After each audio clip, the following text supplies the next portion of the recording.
Do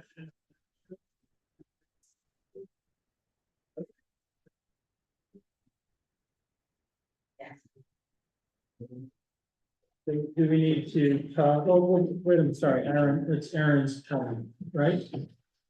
Just for the record, you want to address? Yeah, actually, we did have a couple conversations, and before Mr. Duff speaks, and not to hold you up. A couple things, we've been here in prior meetings, we've discussed, fire safety, fire code issues, items that we've, had discussions with the fire prevention committee. As you'll recall, we agreed in that regard, a number of things to go above and beyond code requirements. We've gone to an NFB 13 system. There's a whole host of things we agreed to. There were two remaining items, and we were agreeable to doing it. I'm just gonna stipulate on the record. We're gonna go to rigid steel, which was one of the discussions in lieu of, I believe, PVC piping that we had. For the sprinklers. Certain locations for the sprinklers. And we're also going, agree to provide, fire pumps on all standpipes as had been, requested as well. So I think with that, we actually address all of the items, that some of which are not necessarily code required, but they're above and beyond, and we're certainly having to stipulate to those, to address fire safety and make sure, Those fire pumps electric? No, just one, I don't know. Just back to the generator, Chairman. Yeah. I don't know. Check, but it's a good chance they might have to be on the UPSS, just check. We'll check on For that. sizing, because, not gonna be doing Yeah. We also did have a discussion and during our brief break, this is what we're gonna suggest on the generator. We'd like to, be in a position that we can work with your engineer, and your construction official, to basically provide that interim service, to the units, really to provide for habitability of the units. And it may very well be that it's more, but really to make it so that those units are habitable, and that may very well be, refrigerator, maybe heating, but I think, we don't have an answer now, but we will work with your professionals to come up with a plan that would be suitable in that regard. I think that's what we're. And are you, if I may, Mr. Chairman, you're doing that subject to their review and approval within their reasonable discretion to determine what is sufficient? Correct. Thank you. The engineer. The engineer. What he said. He said will work. I think it's a kind of, everybody got a plan, right? Yeah. Well, Yeah, and certainly there was. try to give us the upper edge on that. What I Board member first. Vice Chair Harley. Council, is that the council finds it reasonable, is what I, like. And so, Some point.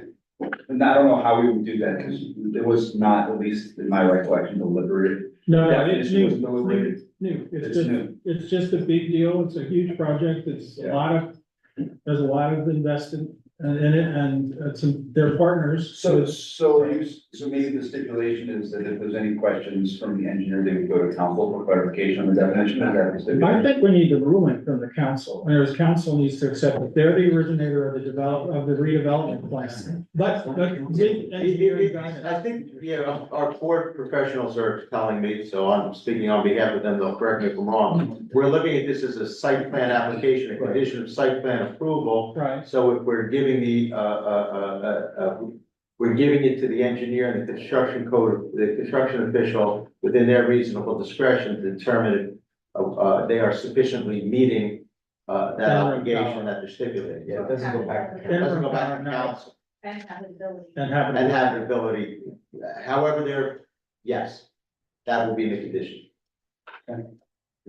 And to your point, I think the council can take up that issue looking forward. So I think it's an important planning discussion that we need to consider.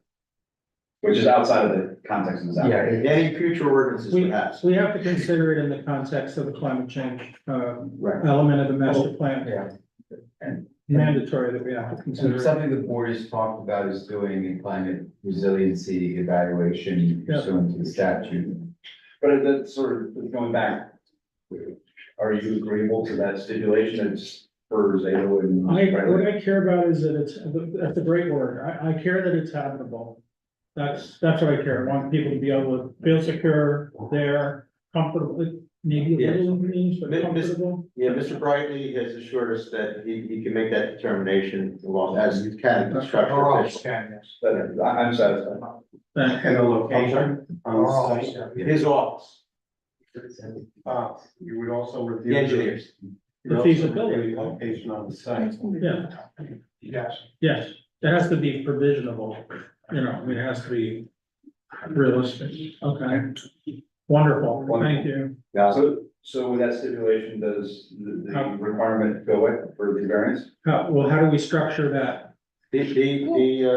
I don't think it's even really a deviation. I think we're saying we're agreeing and I think we're embellishing on it, in terms of a condition. the board will determine, it sounds to me as if they might have been eliminating the deviation and satisfying the literal language, but the board will make that determination. I think they're saying though, they'll stipulate to the redevelopment plan if we say it, but it's got these caveats that it's at the, you know, subject to, you know, habitable, you know, all the things you just added, but what we're trying to do is say, yes, it's part of the redevelopment plan. Maybe you want to ask our planner, but in his opinion, it satisfies the redevelopment plan. If the board is satisfied with that language, it's addressing the intent of that provision, and I think that they don't need. I think it's got all the other caveats to it, but that's the intent. You're elaborating on Yeah. what's acceptable to the board. Yeah, and they do a lot of other stipulations where they put in at the, you know, the reasonable, The council left a lot of decision-making to the planning board to cite, you know that. For example, the loading was the first. You have the latitude to interpret so as it exists, as it's embodied in the redevelopment plan. And if you're satisfied, you meaning the board, that this addresses the intent of the condition such that deviation is not required because it's gonna make, because your concern is habitability. If it addresses that, then I think they comply. Why don't the board make that final determination when it deliberates and votes and decides exactly what items of relief it's considering, what conditions? All right, let's let Aaron on now. And just for the record, Mr. Which is what's council. it? It's okay. Applicant's counsel. Applicant's counsel. You stipulated on the record, that Mr. Duff can present public comment. Correct, yes. Notwithstanding the closing of public comment previously, correct? Of course, yes. Thank you. I'll swear Mr. Duff in. Please raise your right hand, and it already is. Do you swear to God or affirm that the testimony you're about to give is the truth, the whole truth, and nothing but the truth? I do. Thank you. And just for the record. Aaron Duff, 51 Crestview Drive in Bernardsville. First, I want to thank the applicant and the board for its indulgence to allow me to speak after I wasn't able to attend the last meeting. I want to thank the board for its work in this application. It's been my experience through watching and participating several years of this board's proceedings that our borough residents are extremely privileged to have a planning board that applies its utmost expertise, attention to detail, and sound judgment to every matter that comes before it. This application has only been an exception in that, recognizing the substantial impact of the development, this board has gone above and beyond even its normal high standards in the excellence of its review of this development application. However, even recognizing this board's positive impact on AR submission, this is undeniably a very bad development for the borough of Bernardsville. The term overbuilt does not even begin to describe it. The application calls for minimum elevations 40% higher than allowed under downtown core zoning. Density almost double the 35 unit per acre density cap that the borough recently enacted, and which the planning board's own planner, Mr. Sabo, testified. Excuse me.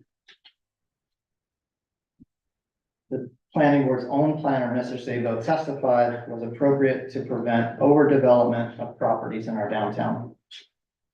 As the board has heard in the report from our borough's Historical Preservation Advisory Committee, the HPAC has, quote, serious concerns about the scale of this proposed project and finds the size of the development inappropriate from a scale and contextual basis. Or, in the more colorful words of the Burnsville News editorial board, the Palmer project is the planning equivalent of jamming a size 12 foot into a size 5 shoe. Absurdly, advanced site plan application would reduce this property's existing commercial space by over half in the name of commercial revitalization of the site. and would contain over 20% less parking than is required under downtown core zoning, and no non-paid parking whatsoever, unlike any other retail plaza in the entire Somerset Hills. There is no greening of downtown public space, but rather paving over landscape public streetscapes and gating off the only green area in the development zone. Add in the disgraceful destruction of historic buildings, specifically recognized as such by our borough's master plan's historic element, and the inevitable exacerbation of the traffic bottleneck at this intersection, and it becomes clear just how inimical this development plan is to our borough, its residents' quality of life, and sound planning practices. But I can imagine you sitting on this board probably saying, what do you want us to do about it? The council has tied our hands with this redevelopment plan, and we're stuck with that as the property zone. I would say, do what you always do. Consider the evidence that's been presented, apply the relevant zoning laws to the facts of the application, and arrive at the decision that upholds the development ordinances of our borough and serves our best interests. In evaluating this application, it's important for this board to keep in mind what actually sets the zoning for this development. Mr. Szabo's memo to the board correctly points out that it is the Palmer Square redevelopment plan that sets the zoning for this project, and the applicant's witness agrees. Under well-settled legal canons of statutory interpretation, the best guide to the meaning of a zoning ordinance is its plain language. As such, it is not this board's function to rewrite an ordinance or to presume that the council meant something other than what it conveyed in its clearly expressed language. The planning board must not insert additional unspoken terms which the council omitted in drafting the ordinance, or engage in conjecture or surmise to circumvent the plain language of the ordinance. Equally important, this board must presume that every word in a zoning ordinance has meaning, and every effort must be made to find vitality in the council's chosen language. And the board must strive for an interpretation that gives effect to all of the ordinance provisions, and does not render any provision inoperative, superfluous, void, or insignificant. I strongly believe that when this planning board reviews advances site plan application under these standards, it will find that the applicant fails to comply with the zoning mandates of the Palmer Square redevelopment plan in at least 3 critical ways.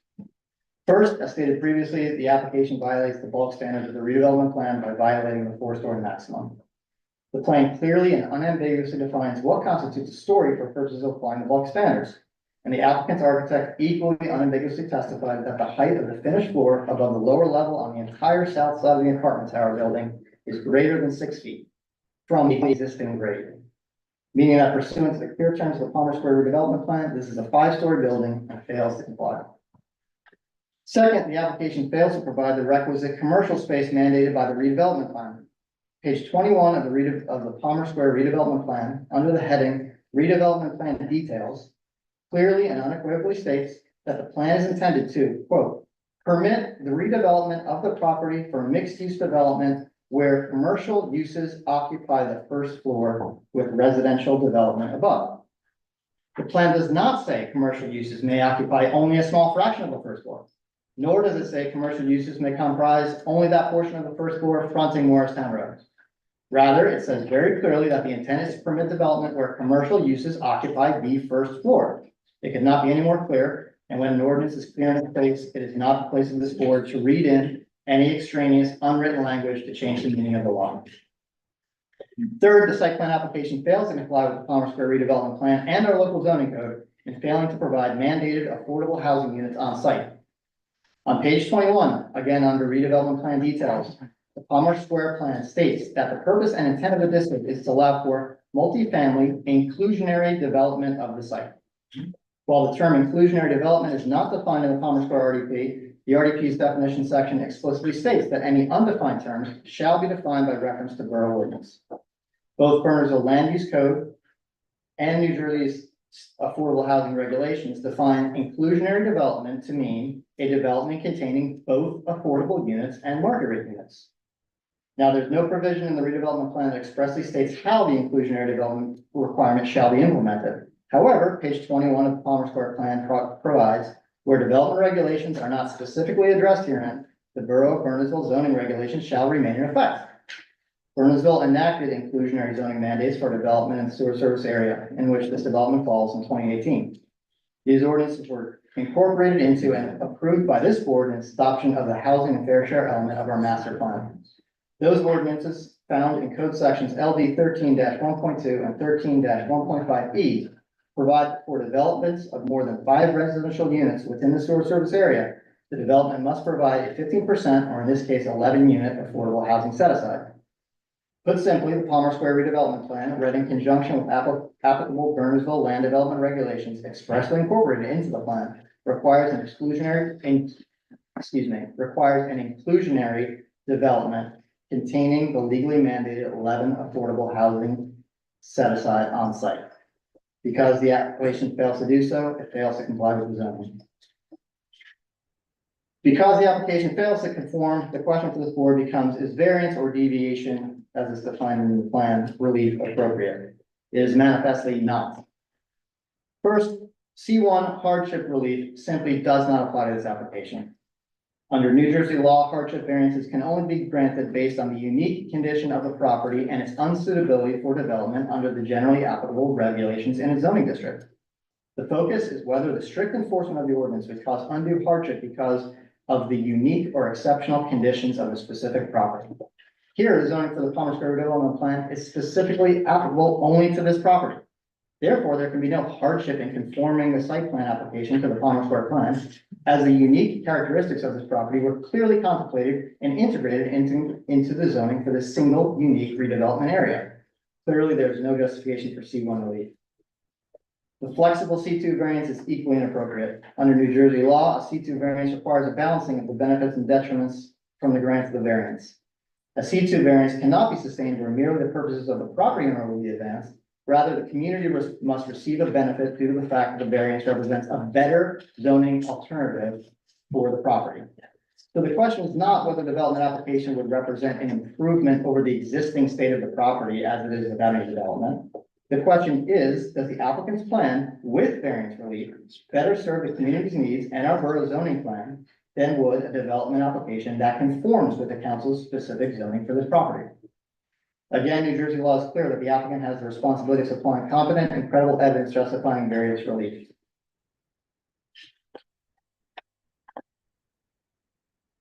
So I ask, how has the applicant proved that its five-story building, with less than 1/3 of its ground floor dedicated to vibrant commercial uses and 0 affordable housing, better serve the borough zoning rules?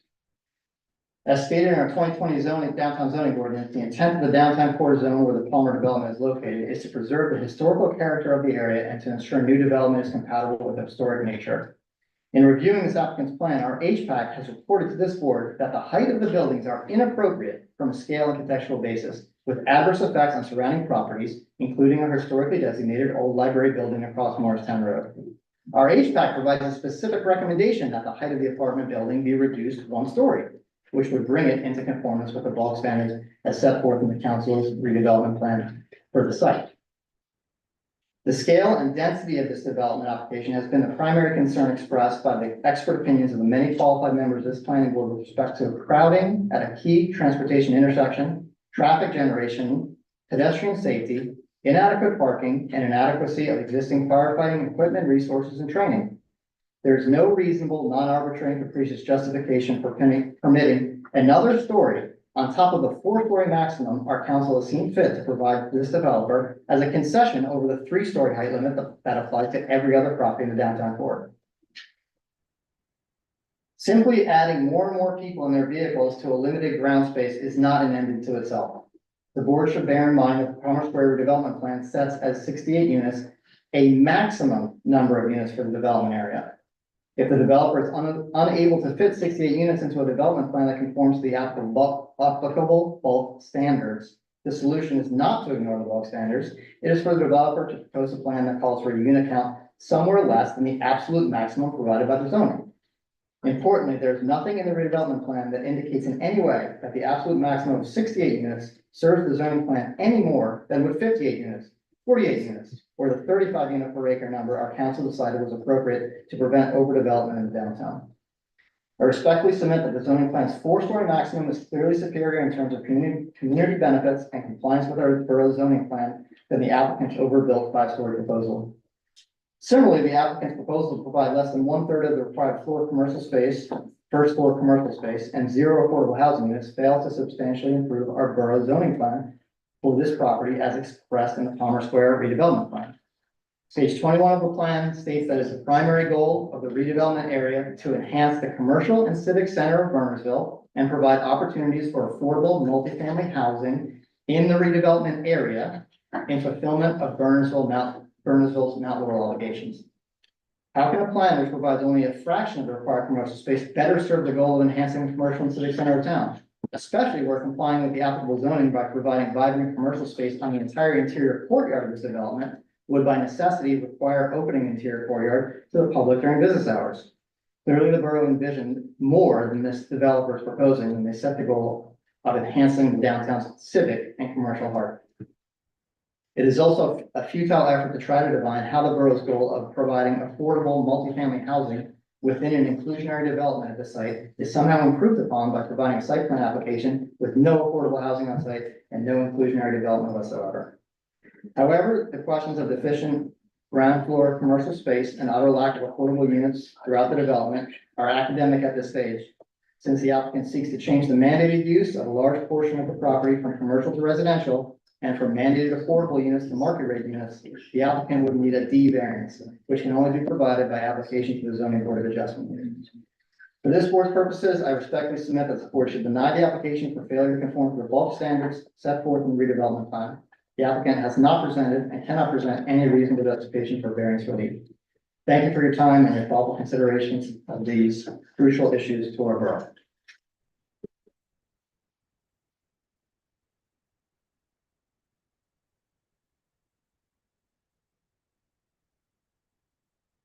Next Deliberation. is, well, Mr. Chair, if I can just make a few comments on what was presented, just to clarify the record.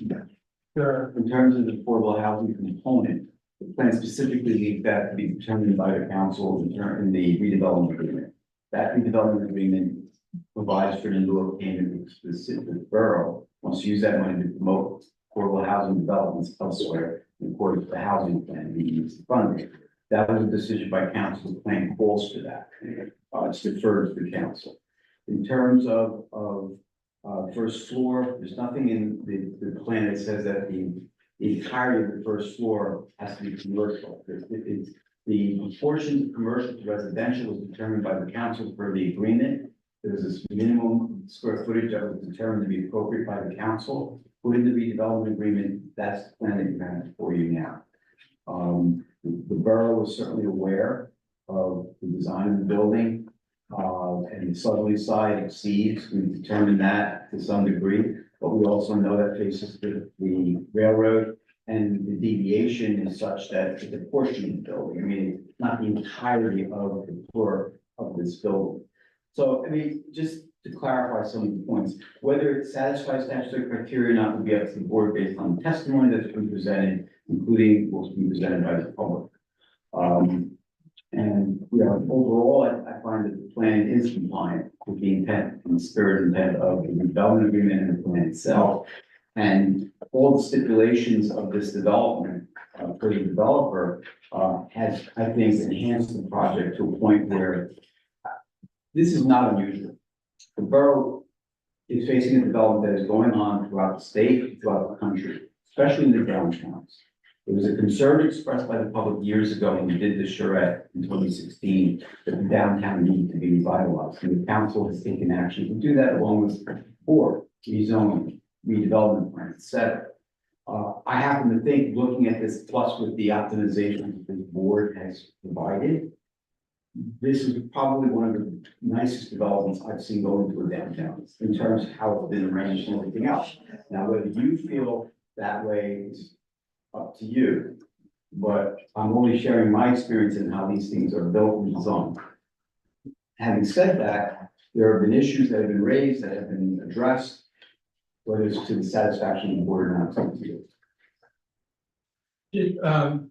The commercial retail space, before and after, what you have those numbers, right? Somewhere on. Somewhere buried in my file, but it's irrelevant, Mr. Chairman, because the council determined that 9,000 square feet or whatever the square footages are in the redevelopment plan were adequate for what was agreed to. That was the council's, but we I have. just wanted to know what it was before. I have that somewhere buried in my files. I didn't bring my entire file. Mr. Zabel, if I may, I believe the redevelopment plan provides for a minimum of 8,000 square 8,000, feet of commercial space. We've got 9,000 Yeah, but it didn't change. say that you couldn't have any residential in first. No, what was the before value? I could have sworn it was on some, there was even testimony to it. Of the commercial retail space, what's on the property today that's commercial retail in terms of square footage? Are we in fact, There was testimony that talked about retail and then there was office space. Within the building, you talked about retail, there was some. no, I'm talking the whole, what exists now versus what's proposed, regarding the council. If it's a concern. Chairman, I do have a closing statement for whenever that's appropriate. All right, so we'll look that, we'll try to find that. I have a question about the affordable housing.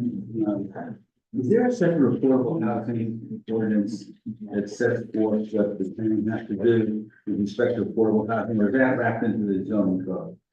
There is a section in the zoning code that talks about mandatory set asides as part of the stipulation to the courts. There's a master plan, a housing plan, housing fair share plan, which is implemented with housing regulations that comply with U Act, et cetera. And it's embodied in ordinances and in the plans. And you've approved plans, including developments that are subject to set asides and affordable requirements. We're currently waiting for the next set of affordable share requirements. Fourth round is on its way. But if I'm not mistaken, the borough is, I know I'm not mistaken, the borough is fully compliant with its affordable housing obligation through the third round. Good. And payments in lieu, if the question is, are payments in lieu part and parcel and recognized by the courts, co-op when it used to exist, and Fair Share Housing Corporation? The answer is yes, payments in lieu to the Affordable Housing Trust Fund are recognized as contributing towards affordable housing. So is the fair share cash contribution consistent with our ordinance? Consistent with redevelopment agreement. I know, but what does the ordinance require? Requires a 15% set aside.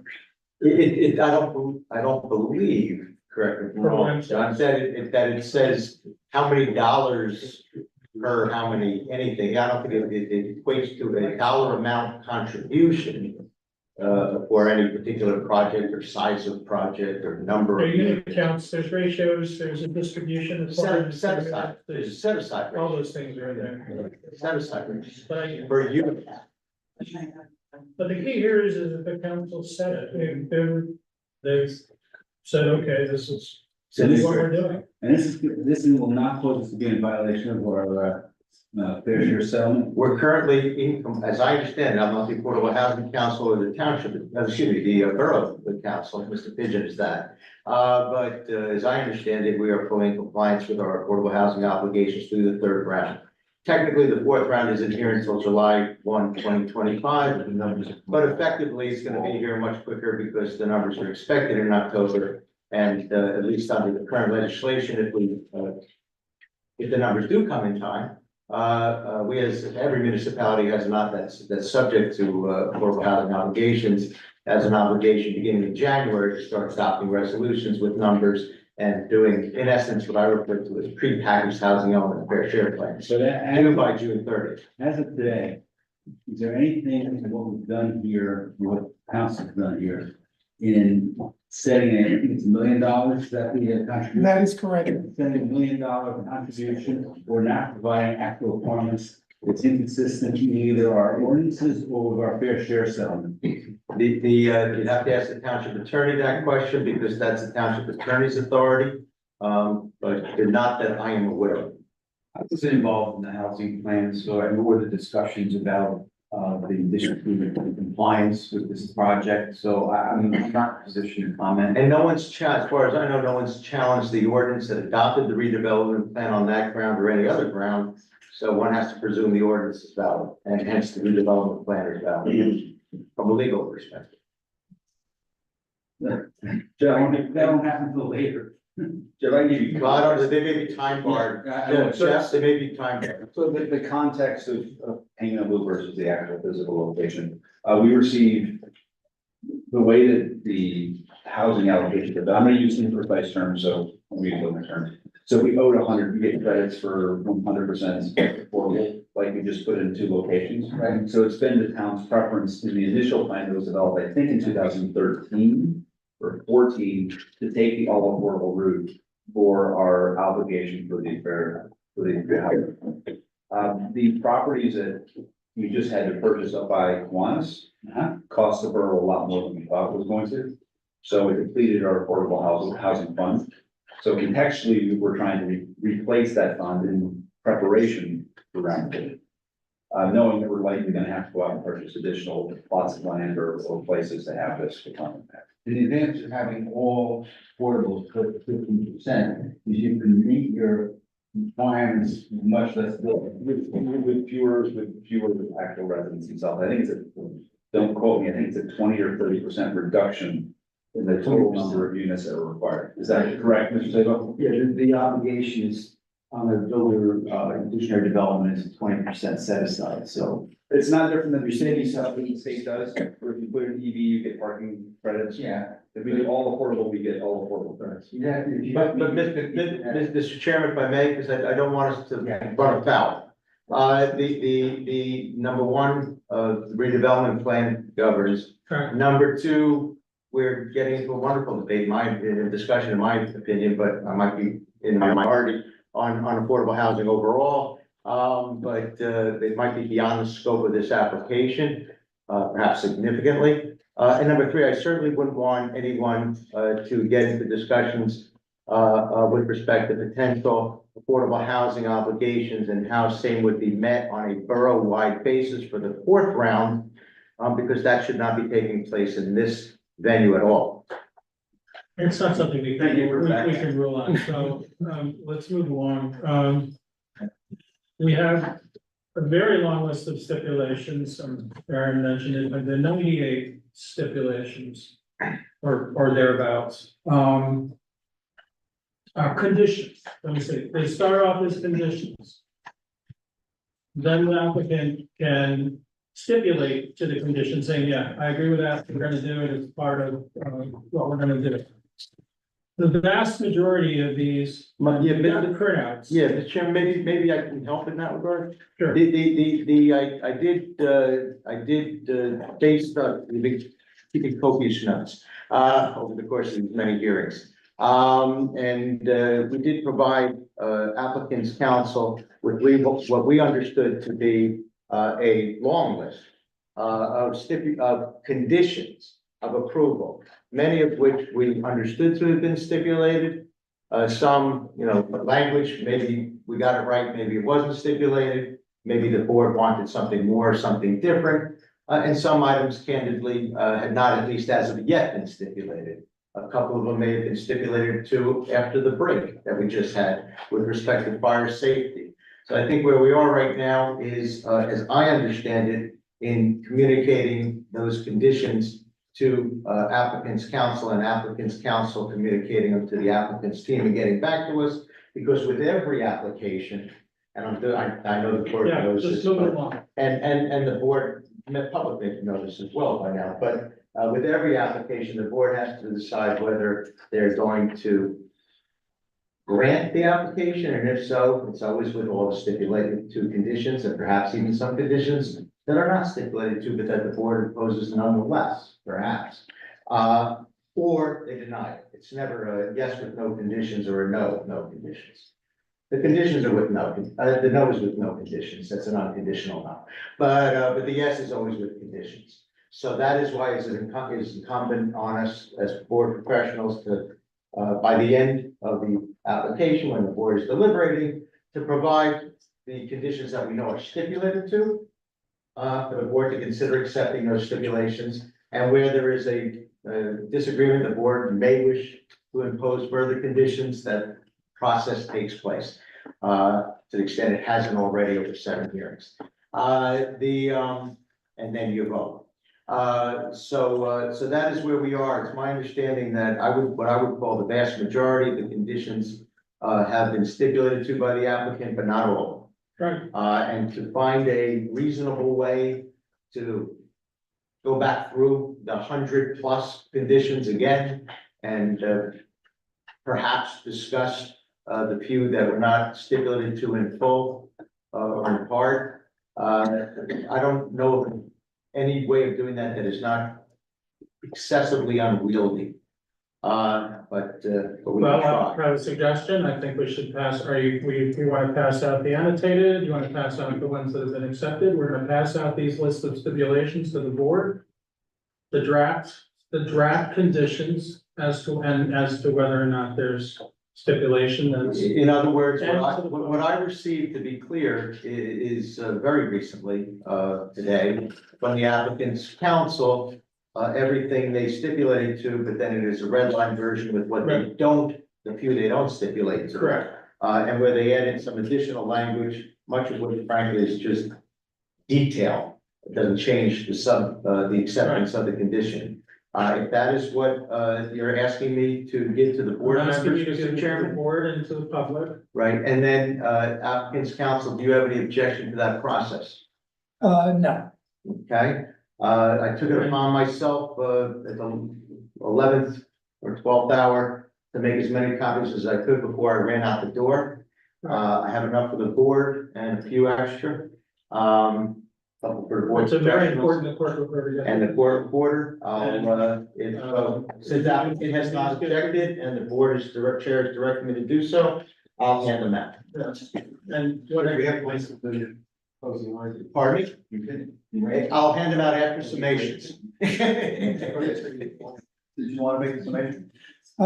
Yeah, I did. I don't know whether to do it before or after the stipulations are discussed. It's subject to the discretion of the chair, and you could weigh in as to which way you would prefer, and then the chair can It decide. should be done after. After the conditions are I'd handed out. like this next process to go through. Okay. There are a lot of these that are, You No stipulate brainers. applicant's counsel to doing summations after we hand this out and go through this Perfect. process? Yes. Okay, he stipulates on the what I record. want us to do is to very So many quickly stipulations. have the number. She's gonna have all of this text. I don't want her to type all this stuff in. But it's, as we go through each one, if it's, as you read it, if it's like, yes, okay, fine, they stipulate, in some cases.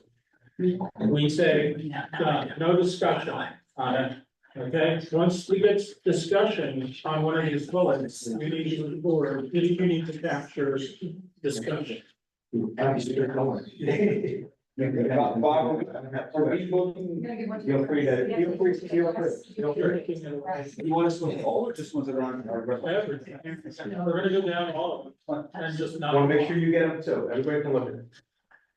Really, not really. Pass them around, pass them around. I have one. Yeah. How many pages? Probably 16 or so, but that's good notes. Is it on the website? No, No, it's just provided to me from applicant's counsel.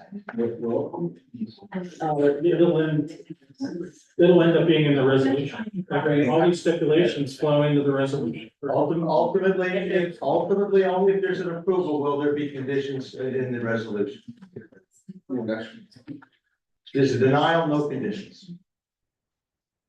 Now, you see them, and what I wanna do is be able to go through these and you would want to read each one or for the benefit of the public, or just you look at it and say, no red lines, go. Yeah, I Next think number. we read them all at the last meeting, the public. I think we should. No, You did? We went through the ones that last. Okay. All right, so, just all you're looking at it, item number one, any. It's done, okay. Item two, item three, It's not only, it's done, only reading the red. item four, Fine. Item 5, And I don't think so. item, I think I have to find this a question about. that's the de minimis, it's referencing the de minimis discussion. They have to comply with the parking requirement of the redevelopment plan, that's what it says. Karen, you won't vote on this, if you rejected the, tell me if I'm wrong on it, but if you rejected the exemption from RSIS, then this is relevant, we should vote against. These are conditions if there's approval. So if you reject the RSS, they don't get the approval. The board has done applications before, I'm assuming we all recall. Yeah, I know, but the question I had before was that, about the overflow parking. I mean, even though I know the rationale. That's not here, No. no. Okay. And frankly, this applicant is gonna have to work with the council to go through their parking logistics, that's what's gonna have to happen. We are not gonna be able to dictate all this parking stuff, Okay, so. But that's fine, it's collaborative, they're buddies, and they'll figure it out. Number 6. This, we are gonna have to defer The new 6 or the old 6? the original 6. Yeah. This we're gonna have to, I believe this has to be, we can't grant, I'm gonna talk about it. We can't grant an applicant the right to charge for retail or commercial parking. It's not within our purview to say, yes, you can charge. We can do the spaces and say, here are the spaces. Charging and limited access to retail and commercial. Not residential, but retail and commercial, charging and residential access is in the purview of the council and in the purview of ordinances. And they are gonna have to work through this. It's not within our purview to. But it is in a way, because if they charge and then they don't park it on site. No, we're not, it's not, right now, this is here to say, look, you cannot charge. Right. Okay, you cannot charge, you can't gate, and that's why this is here, and I don't agree with dropping it, and I think we're gonna have to keep it. The understanding is, that's all we can say. We can't, if they go to the council and they get an ordinance or an adjustment to the development plan, that's fine. They could do that. We can't say, oh, you're gonna, this is the rules for how you're gonna charge. There's no precedent for it. Okay. Can we even? Mr. Chairman, I'm not sure board can require an applicant not to charge, and this is Right. something that the market handles.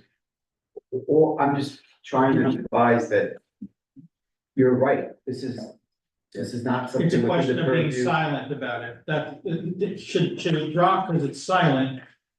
We can't dictate anything about times or charges or anything, and if the right answer is the stipulation goes away, then I defer to you guys, but it's gonna have to I go to the think from what council. you said, I think the stipulation goes away, but I would, Right. yeah, I think it goes away. I think the cross out is correct. I think the method we're gonna use for this is that there'll be, recommendations made to the Borough Council with regard to this application. For refinements and opportunities and optimizations. That'll be a separate. But there's It'll a be a separate reference, list. there's a reference to, further modified below, do you know where that is?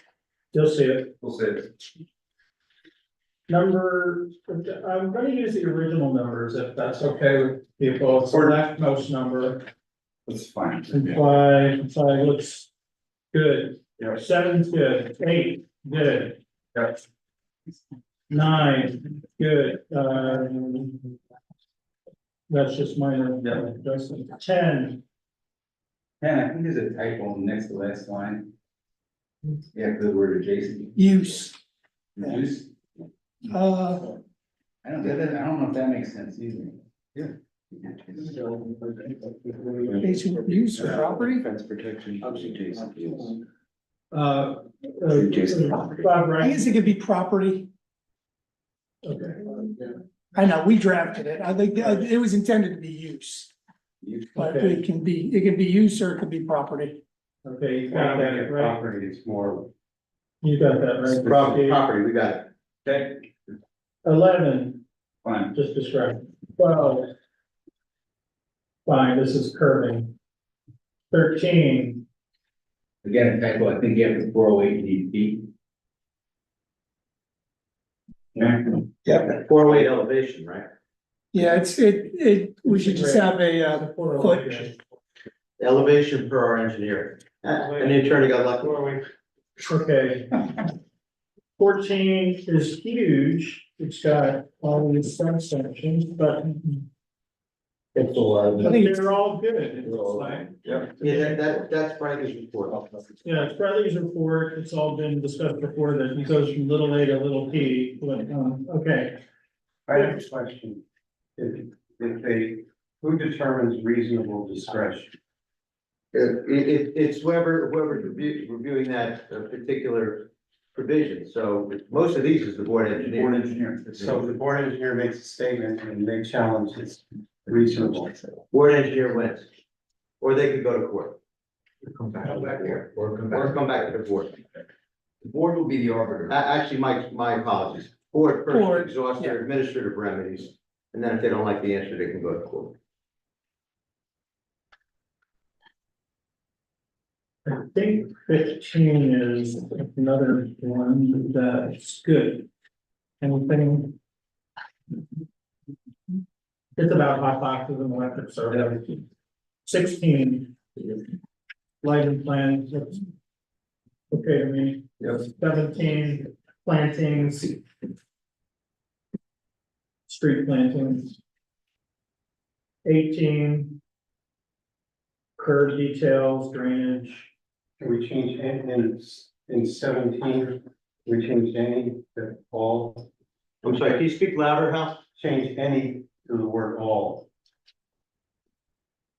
All special planting methods.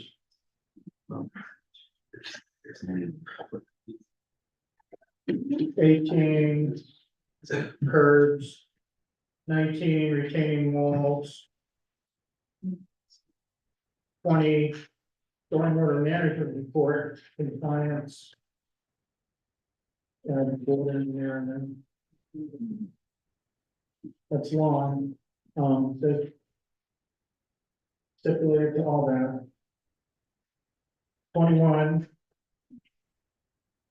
Okay. 22 they dropped, just so this. Yeah. We had dropped that, Chairman, because when we did our last architectural plans, they did provide for that breakdown.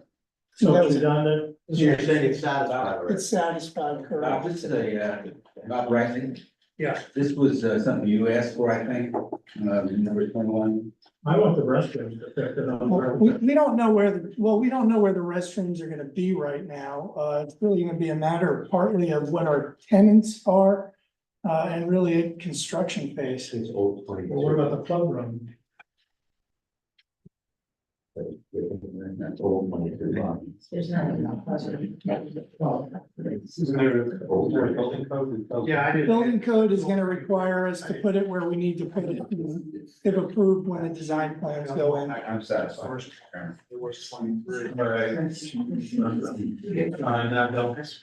Yeah. 23 is elevation, just making sure the stairwells work. 24. They stipulated 2, that's fine. 25, that had to do with the survey and lines. 25. They stipulated 2 and they folded a later stipulation, a later condition into this one, but at the very end, so. Put a little bit of letters, so that should be okay, right? 26. Another typo there, after the word description, the word portion come out. The 4, okay, Yep. got you, all right. How was the lot merger stuff? 27 as built survey, that's fine, 28. You see that follow the plan. 29.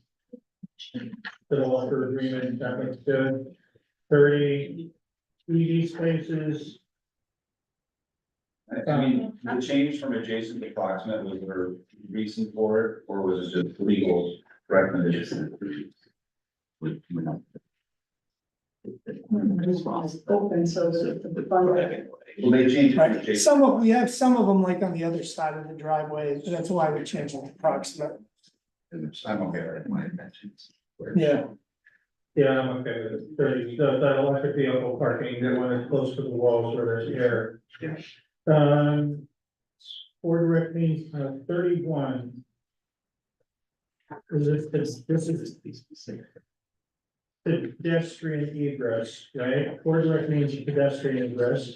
So I added the word pedestrian. I think we just spelled that, which they were. You spelled them out just to verify. One ballpark square in the northwest corner, the northeast egress stairwell. The egress through the primary driveway as you're going into the garage. Coming out of it.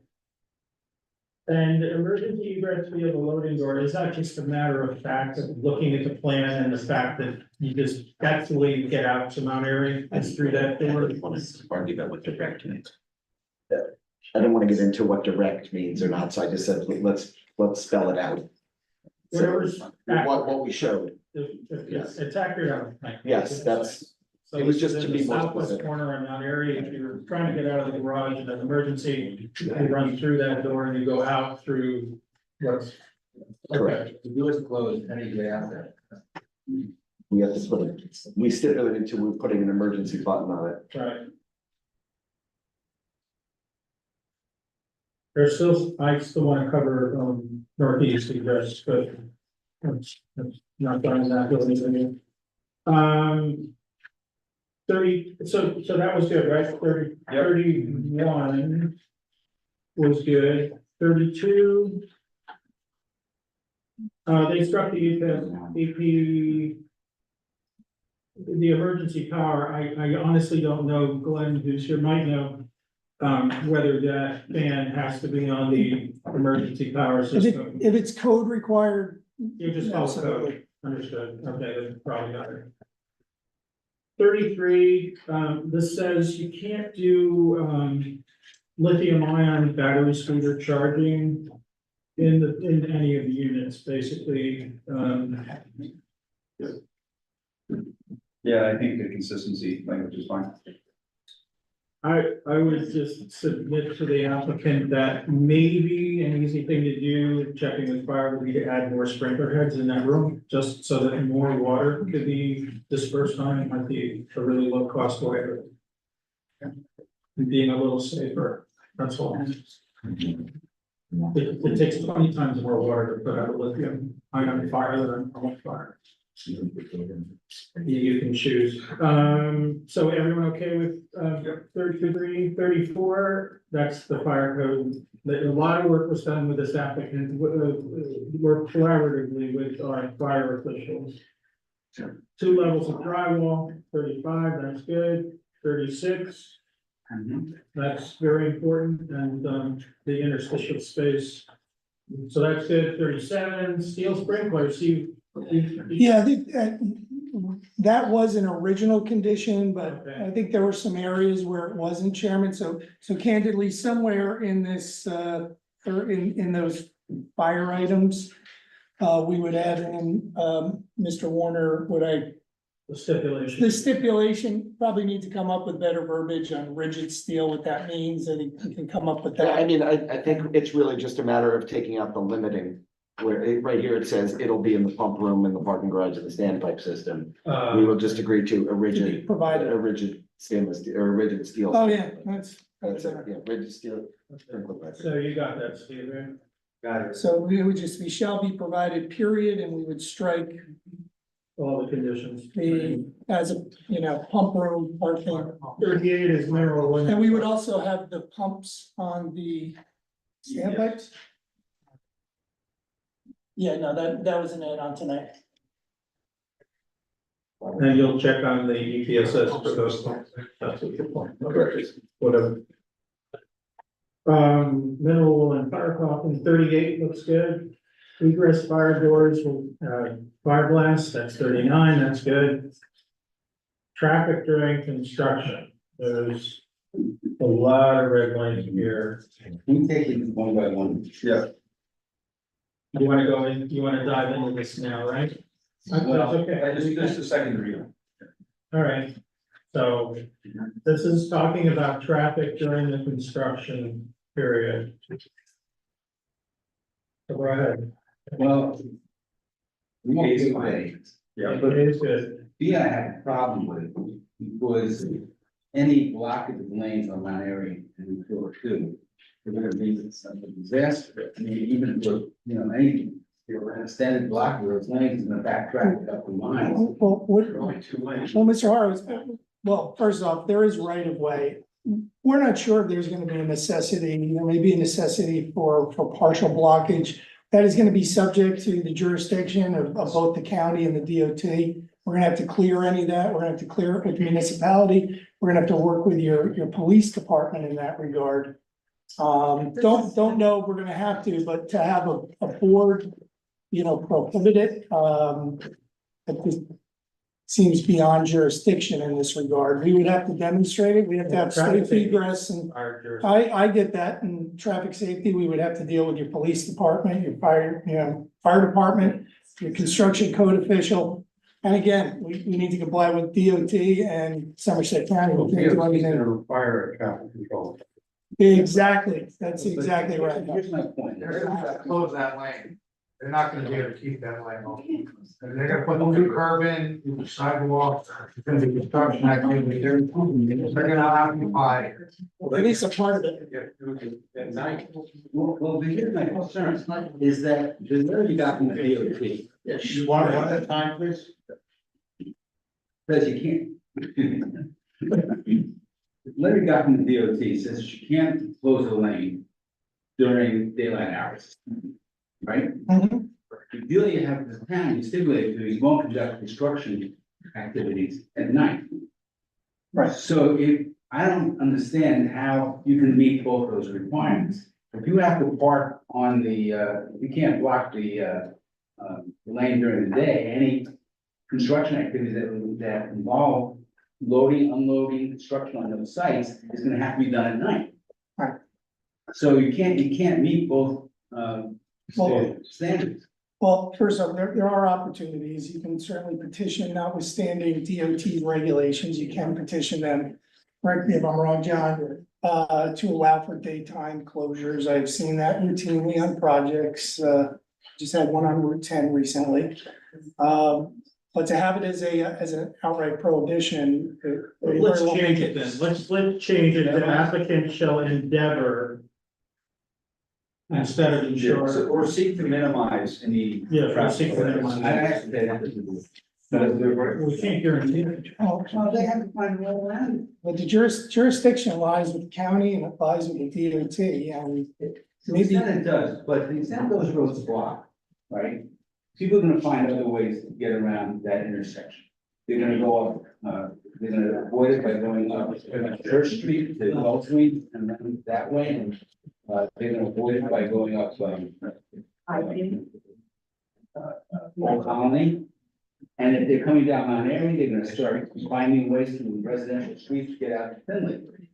So, if the immediate impact may be on state and county roads, but the derivative impact is gonna be on our local roads, which we have jurisdiction over. Correct, and that's what we would typically be speaking with your police department, with the chief about, and other things to work through. I mean, Jeff, the problem is the practical word of no. So, I mean, if they're doing curbing, which they're gonna have to do, they can't do the curbing with the lane open, right? At any time, whether it's night, day, or. Correct. Okay. Depends on where you have it. Yep. You can reduce lane widths. I just want it to be a good faith effort. I don't want them to come back and say, well, the cheapest thing for us to do is we'll just shut it down here and we'll shut the lane down. I want them to have the. And I believe that any construction permits have to go through the chief for traffic. Correct. Listen, we're gonna have to have pre-construction meetings, and we're probably gonna have to meet collectively, understand what the DOT is gonna allow, what Somerset County. I can tell you that. And by the way, just We share that. what, with the borough. one thing I would say in general, and Mr. Warner just kind of beat me to the punch, we are gonna have to enter into a developers agreement with the Borough Council. Developers agreement is gonna dictate well, a lot of things. It's gonna have insurance requirements in it, that the developer is required to take. It's gonna have our bonding requirements. We're gonna have to post, we're gonna have performance bonds, we're gonna have surety bonds, cash bonds. We're gonna be posting for inspection fees. And I would imagine the developer's agreement is very common to address. Pre-application meetings will be required to, with all construction officials, et cetera. It's gonna speak to, hours of construction, et cetera. If there is a necessity to get relief, because it makes sense that there needs to be a nighttime operation, because that's all the DOT will allow for. The developer's agreement would provide for that, and it would all be, in agreement with the council. And that's typical, that's. Well, you already have to though. And it doesn't- Well, we have a redevelopment agreement, so the redevelopment agreement is kind of the overall, but the developer's agreement ultimately would come along post site plan approval. You generally have a developer's agreement in place, all your bonds in place that are specified in there. And all the other typical requirements that go into a developer's agreement. Can we put, the applicant shall seek to minimize in collaboration with the council development agreement, any impacts on traffic? Yes, I just find that these good faith endeavor seems so unenforceable, because, we had that with, Bernardsville Center, and they said these good faith students come through, fence to access Bernardsville Center, and, They got a letter of insurance on, which is all. we have another insurance company with that. I just There's- wanted to there's try also to jurisdiction. put the burden on them to try. I need to know that. I mean, Mr. Chairman and Mr. Vice Chairman, there's also a jurisdictional issue at play here. I understand it's the Right, right. and the only reason I raise that is so that the board stays within its legal jurisdiction, and if it doesn't, so that I have an opportunity or a chance to defend the board, if it doesn't. So I understand what you're saying, that these are state and county roads that I'm speaking about. And I understand that, but the derivative effect of jams on those roads are gonna be heavy traffic on residential streets. I know people do it already, they cut around through the streets along that area. Vice Chairman, I'm not arguing the fact, the policy reason why you would like to impose such a condition perhaps. What I am just alerting you to is whether or not you have the legal ground to do so. Why would you think no?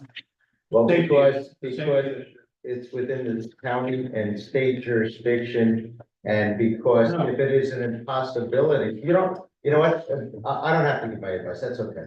Okay, Please proceed, thank you, proceed as you wish. thank you. I'll- So do we want to adjust to include the terminology like your, I'm fine with the good faith. the good faith? I think we can say there is a requirement for a developer's agreement, so I think it was in one of the reports, I think it's in here Conditions somewhere. that it's required of an application like this, always assuming it's approved. So this can fold into that when they ultimately get to it, that's fine. We'll just want to record it, so good faith. The old C is as adjusted, is that okay? The construction vehicles, I'm okay with it. yeah, I would rather say that rather than have procedures, that they will facilitate immediate accommodation. I don't care what their procedures are, if they're not following them, that's a problem. They should just facilitate immediate. so just drag will incorporate. I'm sorry, which one are we on now, so that we don't track the conditions and changes? C. So Steve, we would say applicant will facilitate, we would delete incorporate procedures. During the design, yes, right, correct. Well, corporate procedures. Applicant will facilitate, is what we will now say. Oh, well, facilitate, fine, instead of incorporate, got it. Great. The old little d. I'm in violation of applicable law, just says, will not idle their engine, is the way we had it. Usually, I don't know. usually there's an idling ordinance. Well, there is an island law, I don't know, there's a state law. But you have, if you have some diesel dump trucks sitting there waiting to be loaded, you're gonna. Well, that's illegal. Your Do you ordinance need that covers it. additional language, or you find it removing? Doesn't matter. Should You be. know what, who cares? I'll take it out. Okay, so. I'm sorry, what did you take out? We take out the red line in violation. Okay, so you're taking out the rest, like, got it. Moving on to D. Moving on to little e, original e. Originally. Circumstances. Okay, is that all right? The way they've said it? Okay, fine. I think that should be that. Now we get into sidewalks in this section. And all our suggestions were stricken. I think our idea was, pedestrian passage, and I think we have it here somewhere. We will provide for it. It's gonna be part of our pre-construction meeting, presumably incorporated into the developer's agreement as well. There are gonna be times where sidewalks are going to be closed and we need to figure another way for pedestrian passage. Put that into A. It is. And do we already? Vehicular and pedestrian traffic. Right. Yep, That's what it was in. yep. Okay, That's, yeah. so this is gonna fold in the developer's agreement. We'll get another swing, you'll get a swing at that. We don't see. We don't know. Put the in A under the traffic control plan should include provisions for sidewalk. Right. Yeah, that's a standard item. Yep, All right, so we're okay with the striking, so. You are. 41, geotechnical, this is the last time, okay? 42 is, this is you, Jeff. Yeah. No, they strip it. The concern here is that we know this was an underground storage oil tank. We know that the lot was used as a gas station. And the developer said they've done a sufficient investigation to know that there's no leakage affecting the site. The problem is, in my experience, is that when you start digging, you also often find that your site investigation. sure. Well, we certainly have to comply with law. We've stipulated to it elsewhere. If we run into issues, we're gonna have to remediate as we go with an LSRP, for sure. So my concern is this, you start digging down there and you start smelling petroleum products down there. You gotta shut down the construction, you gotta wait for DEP gives you clearance to go ahead. Meanwhile, lawsuits start piling up, and in these environmental cases, the plaintiffs sue everybody. So it seems to me that if you guys are signing off on the, I think it's in the RDA and my responsibility, so. you ought to indemnify the town for any expenses that occurs if that investigation turns out to be inaccurate. I think the redevelopment agreement controls in that regard. I don't think that's a planning board issue. We're responsible. So what does it say?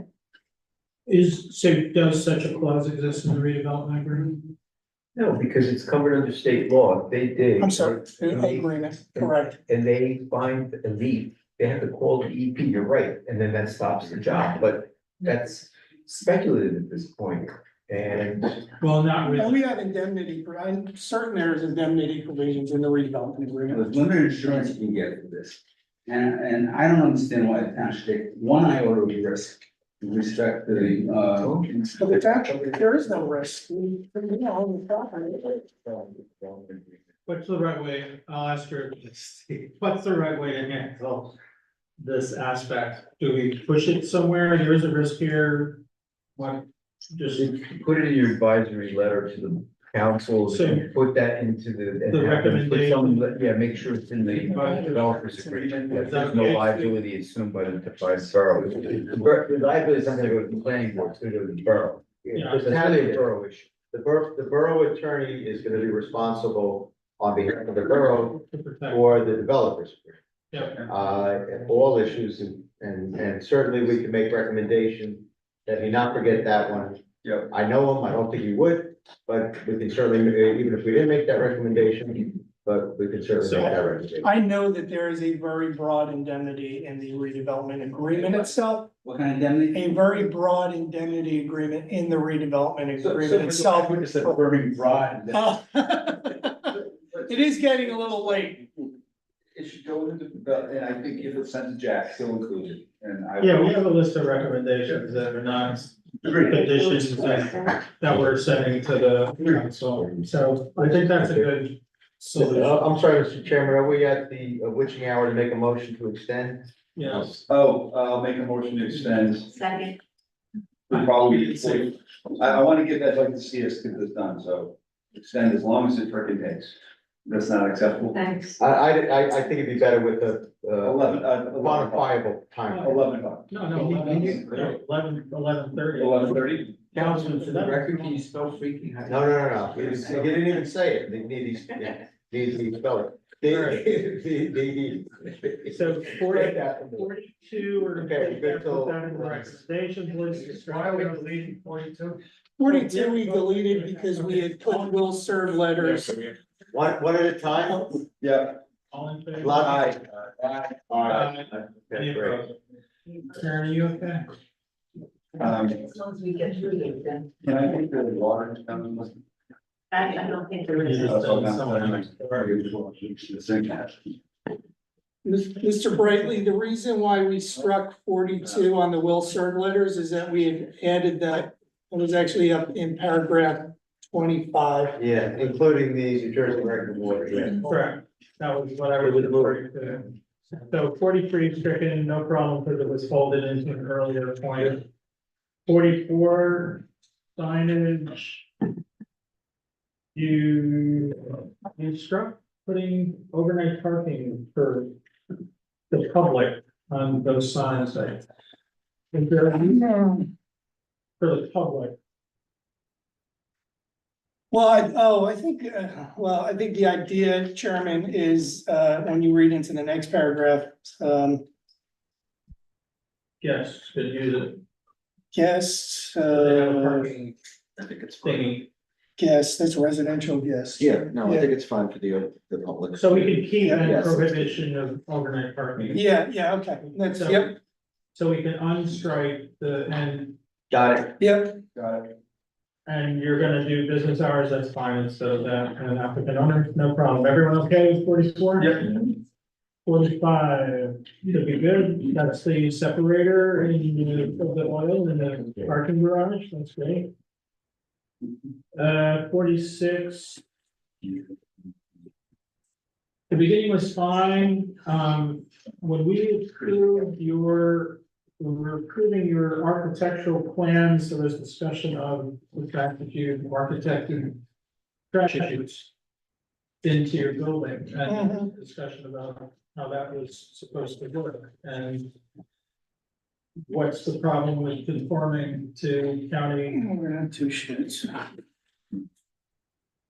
So there are 2 trash chutes defined, and the understanding is that cardboard would be taken to another room. So the trash chutes would be one for garbage and one for commingle. So I think the issue here is that depending on what the contract is with the sanitation company that will be using as a private contract, they may have different procedures. We may choose to, our management company may choose to advise us differently on how we collect recycling. But it has to conform to the regulations. Correct. Which is what they have even with that stricken, as I read it. I don't know, I think it could be, there could be an exception that says, oh, well, our hauler's gonna take care of all of it, and, no, that's not what we're asking for, we're saying you put the chutes in. We're expecting you to use the chutes the way they were architected, which is one's for garbage and one's for commingle. And you can do whatever more you want with your cardboard and boxes, you testified to how that was gonna work. Fine, leave it in. If you need to, No worries. just come back and explain it, to the. Not to, So we're leaving the whole balance, we're putting the we're whole balance. leaving everything in, we're gonna unstrike. Right, the whole thing from Yeah. old 46, okay? Yeah, And applicant stipulated to that, correct? Correct. Okay, it's on the record. 47, move in, move out, no problem, right? Everyone okay with 47? Yep. Original 47, 48. Once again, you know, scheduling, this says. Work with the police to schedule, police would give you timeframes to, delivery traffic and. You know, 52 is different from determined now, I think we have to change that, right? what is 49. With the new 49, the old 52. the new, the old 49? No, the new 49, the old 52, sorry. Well, that's That's different. different. That's it. Let's We're look at 47 right now, aren't we? Yeah, we're at 47, so probably there was 48, old 48. That's okay, right? Everyone's okay with that. 49, old 49 and 46, that's the SU 40s that. Yeah, I think the stricken sentence just explained why the first sentence there. Yeah, I was. That's not having usually done in the context. They condition. struck it, but, doesn't matter to me. Just- When they have a truck that's really long. And it's longer than the driveway for deliveries, they wanna make sure they call ahead. Get the door open so the truck can drive in and it's the rear end of the truck isn't hanging out in the mount area. That's the idea. But an SU-40 truck will fit in. Correct. It It's does. just tight, that's all, they're just being careful. It will fit, yes, certainly, into the loading zones. Old 50, 47 is consolidated, and so it's nowhere there. Screening the 51 is screening the transformer, no problem there, right? Sure. And now 52, emergency, this is the whole thing. The whole habitable. Yeah, that we talked about. Yes, did you, John, Stephen, did you get good language on that? Stipulation? Yeah, I did, it will be in there, if there's an approval. We'll have a transcript. And I'm sure we'll probably massage it somewhat. I don't know about that, Well, I but we just- all got it. We understand the keyword having. 53, fine with me, 53 is just how they operate the gates. Well, let me ask. Well, 53. Yeah. So I have a question about how you're gonna operate the gate. It's not clear that it's gonna be an on-site employee. You might do it remotely. How's that gonna work when a truck drives up? How's that gate gonna work? You know, who's gonna open it, who's gonna close it, and the guy gets through, who's gonna open it again for the guy to get out? To me, that's pretty, you're not gonna have an employee supervising the deliveries. I'm not sure how that all happens.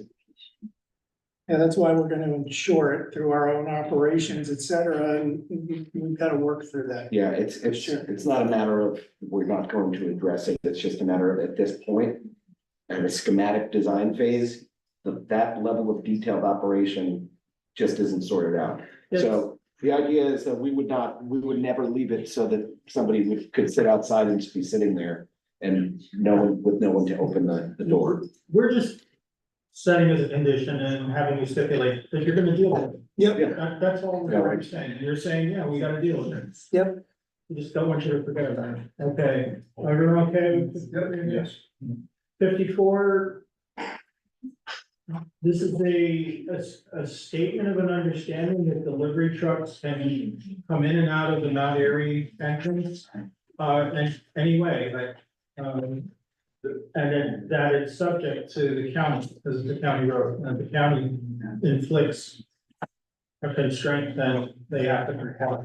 But we're not inflicting a constraint as a board of. Well, there's a problem there, you gotta cross the double lane. With the left turn lanes. Actually states coming into that entrance, not coming out of that entrance, so we're gonna have. Egress trucks- and egress. You're gonna have trucks. It's that- both, ingress and egress. But how is that gonna work if you're coming up from town? Yeah. Making a left into the. You turn across the track, the lane of traffic. Yeah. Do we have jurisdiction for that? No, we're just saying, No, I'm saying, Well, one at a time for the board of order, please. no. Yes, so the county would obviously. No, but but putting this infers that we're in favor of.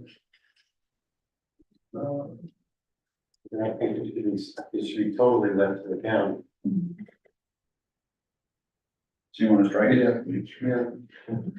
Well, why can't I discussed it, and I don't think there it matters either way. Well, I What's just. left? If only recall, there was a concern about the local neighborhoods and the trucks and how they were getting in there. there is, if they, I want to keep this in, we discussed it. If We also want to do okay, We also had a long discussion about. Yeah. then they'll stipulate to it, it's not a problem. Yep. So. It does say ultimate review. Logistics. Of course, yeah, we just discussed it, we decided it wasn't worth us putting any kind of restriction on it because it would create all sorts of other problems. Yes. So. Okay, with 54, old 55. Should be no problem.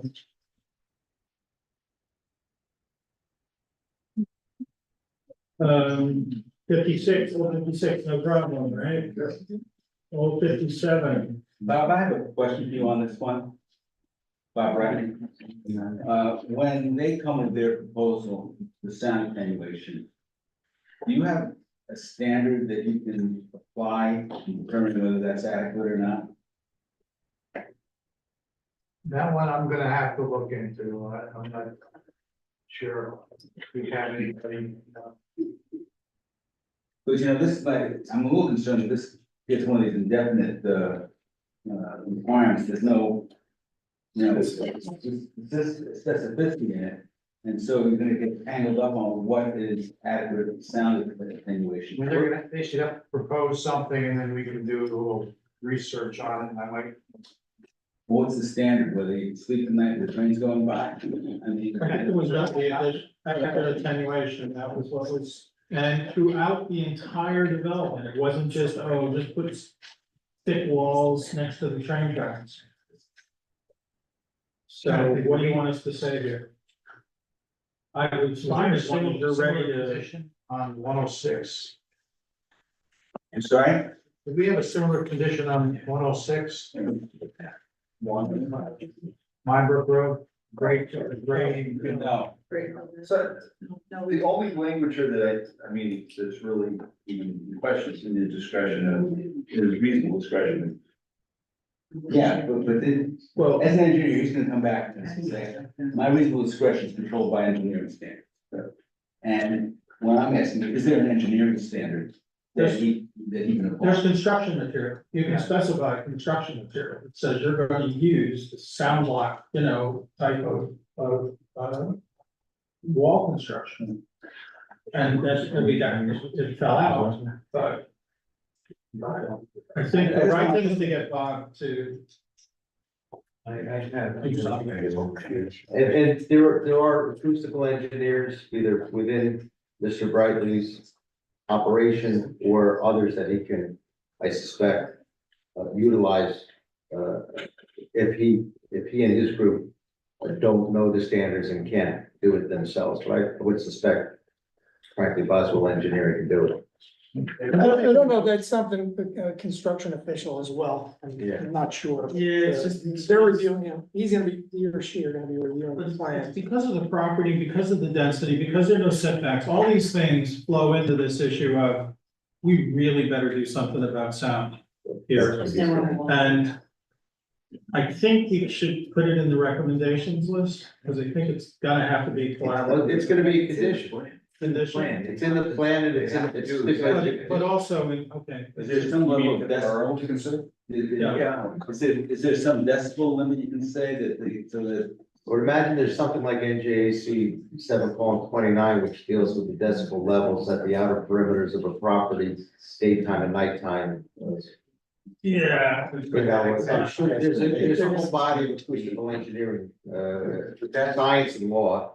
If our civil engineer can't, do it, then I don't know if we can. And I know it's gonna sound crazy, but they wanna produce the best product too. Correct. And So, why don't we ask them, look, guys, you need to make this thing sound Yep. quality. You got sound issues, you got a train right there, you've got. We have other, I know that I don't wanna ever, compare Bernardsville to other jurisdictions. Suffice it to say, we have other properties that are in flight paths of Newark Airport. We understand the importance of it. And we have our engineers at backstop will utilize acoustical engineering standards. I think we're okay here, it's just, in a way, a lot of this just says, we talked about it, we covered it, here's the point. It makes a lot of sense for people to do the right thing, you know? So, everyone okay with 57? I know it's a little vague, but that's okay. 58, lay down area, no problem, right? Okay, 59. Stormwater management. This is if the stormwater compliance plan fails. Todd, you're all right with that? Yeah, it should say board engineer. I'm sorry, borough engineer, not board engineer. Yeah. Got it. Yeah, that's. pretty good. Okay. Everyone okay with, okay, 60, making progress there. Any adjournment, like these is the lighting plan, anything there? Is it the borough engineer or the board engineer? That's board. That's board engineer, okay. Okay, we're okay with that, right? 61, old 61. This gets into the whole parking thing. This has to do with deliveries. Based on the demographics of this building, there are going to be a lot of deliveries. They're not cars, they're gonna be a lot of deliveries. There is no access outside the building for deliveries. They all, basically, the applicants proposed that delivery vehicles that are, or car service, Ubers, things like that. Applicants proposed that they go down the driveway, they go into the first garage level, and that they would be in communication probably with the, through all the modern apps and everything. And they have to work through the details of like how deliveries are gonna actually occur. This requests that the applicant reserve 2 of the guest parking spaces next to the elevator that's on lower lobby 1. That may not be enough for their deliveries, but it's saying we want those delivery vehicles not driving around a parking structure. They're gonna go in the driveway, they're gonna turn right, they're gonna go right to the elevators, and they're gonna drop off their food or pick up people that would be in the lobby potentially coming down and getting into their cars. I don't think we should give them a lot of flexibility. It has to do with the whole concept does this site work from the standpoint of deliveries, given the constraints that are there? They may need more spaces, but we should at least have 2 of them reserved. I don't wanna, I'm not saying we should penalize them on the RSIS parking, like, oh, well, the 2 of them are, for deliveries, like, they're technically guests. In a way, delivery people, so. That's my explanation on it, and that's why I really want more specificity as to where those delivery spaces are. So are we still on 61, old 61? That's a different condition. No, that's a different condition. Talks about, that the offsite parking shall set reasonable parking rates and policies that will discourage them from using offsite parking. Yet Yes. in John's letter, he says, household characteristics, access to mass transit, geographic location, and availability of off-site parking resources. That was one of his comments. So is the applicant going to discourage the use of off-site parking? Yeah, that was really the intention of this, Yeah. was to set reasonable rates so that people wouldn't say, well, I'm not gonna pay $1 to go there if I can go somewhere else. That was the intention. So forget Part of everything our I testimony. said. this is about what they're just talking about now, and I was feeling this should drop. That it's gotta go to the discussion of parking, With council. with council. Wait a minute. Wasn't did we flash by the provision that said you have to have two spots for? I'm looking for it. Yeah, It's here. I know it's here, but I'm not sure if I'm looking at the same numbering now all of a sudden. I seem to be off. So let's finish 61. Yeah. It's old 75. That's the two spaces that you're looking for, so we didn't miss it, we didn't get there yet. So are we striking 61? No. Oh, yeah. I don't know that we, John, what do you, I don't know, what do you think on this? It's a concern, right? It's related to the RSIS number, and it's saying, hey, you're creating maybe a stress situation. No, let's unpack this paragraph, because there's three thoughts in there. The first one says that to facilitate residential deliveries and rideshare pickups, applicant's not gonna charge for the first 15 minutes of Right. non-residential parking. I would strike that completely. I don't think it's within our purview. Our original purview is we can't do anything about timing and or charging for parking. Well, they added this, so if they want it. I know, I think it should be stricken, I don't think. Fine, we're fine either way. We said we would do it, but Okay, the second sentence deals with. are we keeping it or getting rid No, of it? I would strike the first one sentence. One sentence. The second sentence deals with discouraging, people who are residents, sorry, I'm tired, residents and customers from, using the calling off site. I'd like to keep that in. Okay. I have a little problem strong with discouraged, I don't know what that means, you're gonna have guys, big muscular guys with torque, knocking around people who talk on site.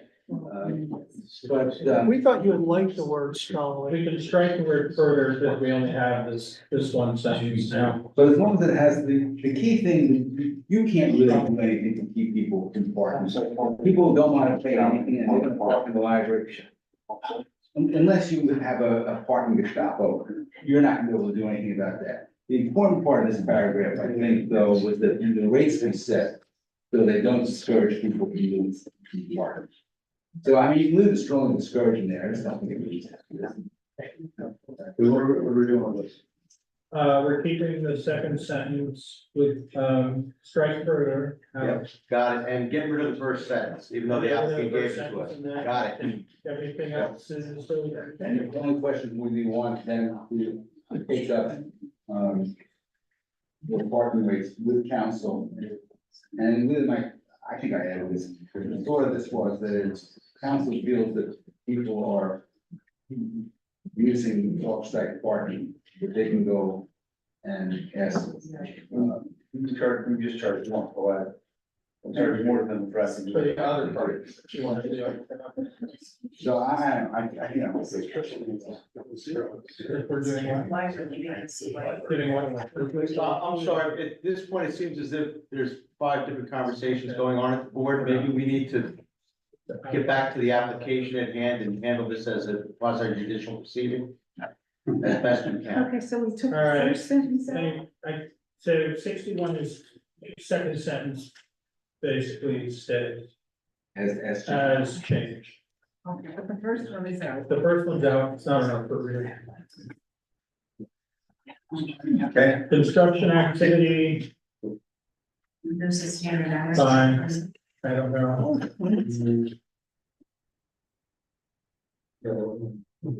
It says there are such other times as prescribed.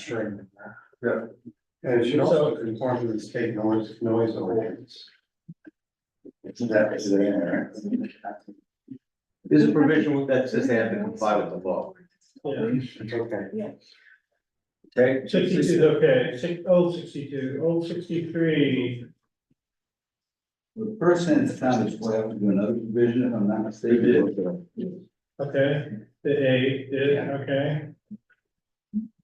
So the second, or the now the only surviving thing just says that the applicant would build and maintain mesh screening, which may include, signage covering, you know, It's fine. on it, I think it's okay. It's, no, By the borough council is taken out of. this is borough engineer, right? Is that good? Okay.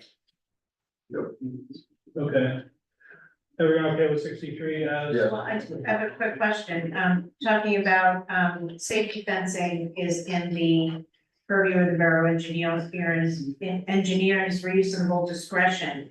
But are there signage issues for zoning? There's a sign ordinance, but I don't think it would apply here. You think it would? I think it would. We could put borough engineer and borough planner. Excuse me, the redevelopment plan refers back to the borough side.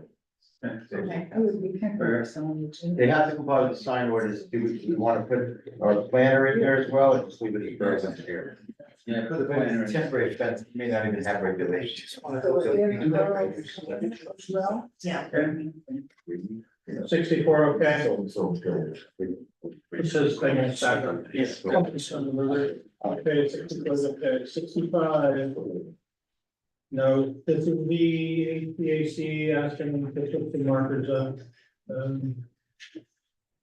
For the demolished historic environment, okay?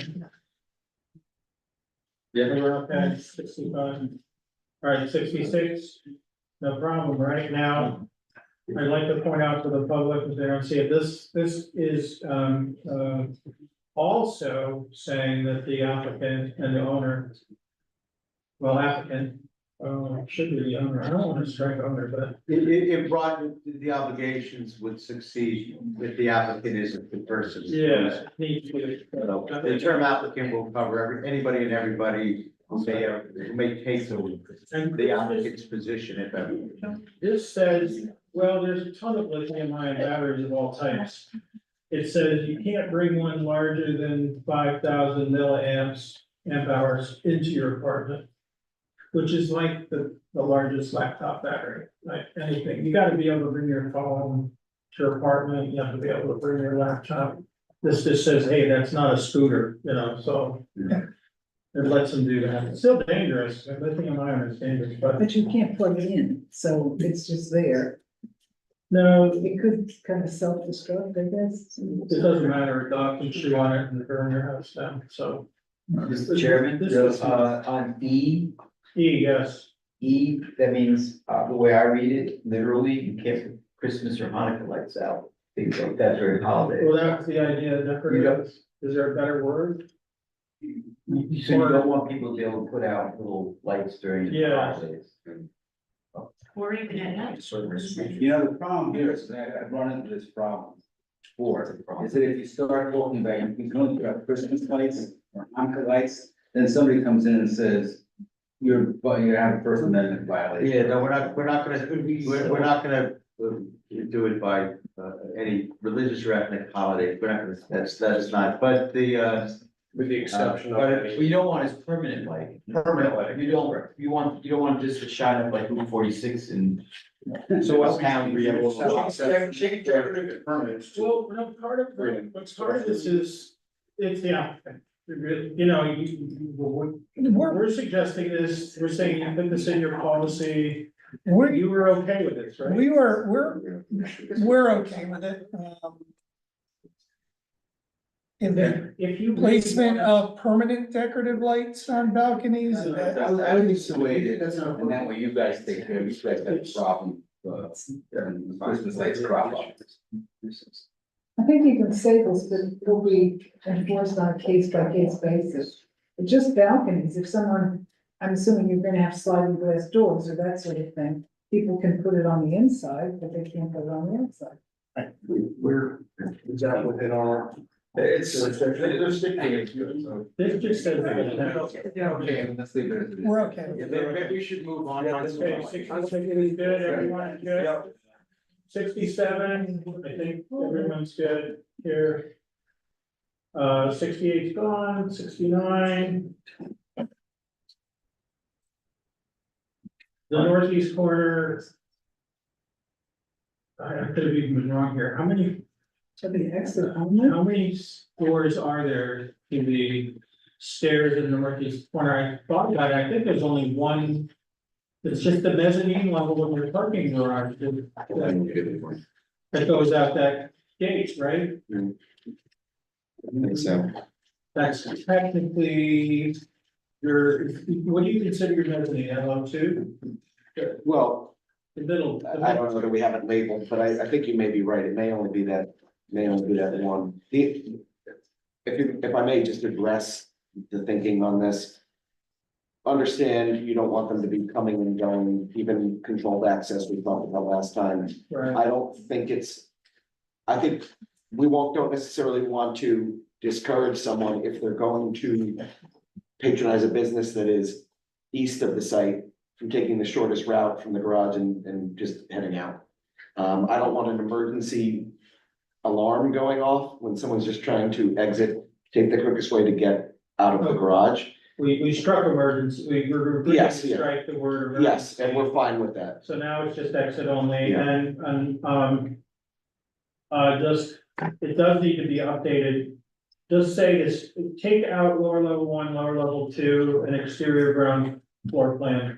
Just say Garage. the northeast corner stairwell shall be exit only. Is that accurate? Yeah. Well, it's certainly more correct. Okay, everyone okay? Yeah, so the stairs at the northeast corner shall be exit only. Correct. Got it. There you go. Southwest corner. So I can address this too. The rationale there is. I'm envisioning somebody parks on the lower level. They just want to get up the garage. They just want to get up to the upper level. Maybe they want to bring something, they want to. Check the package room.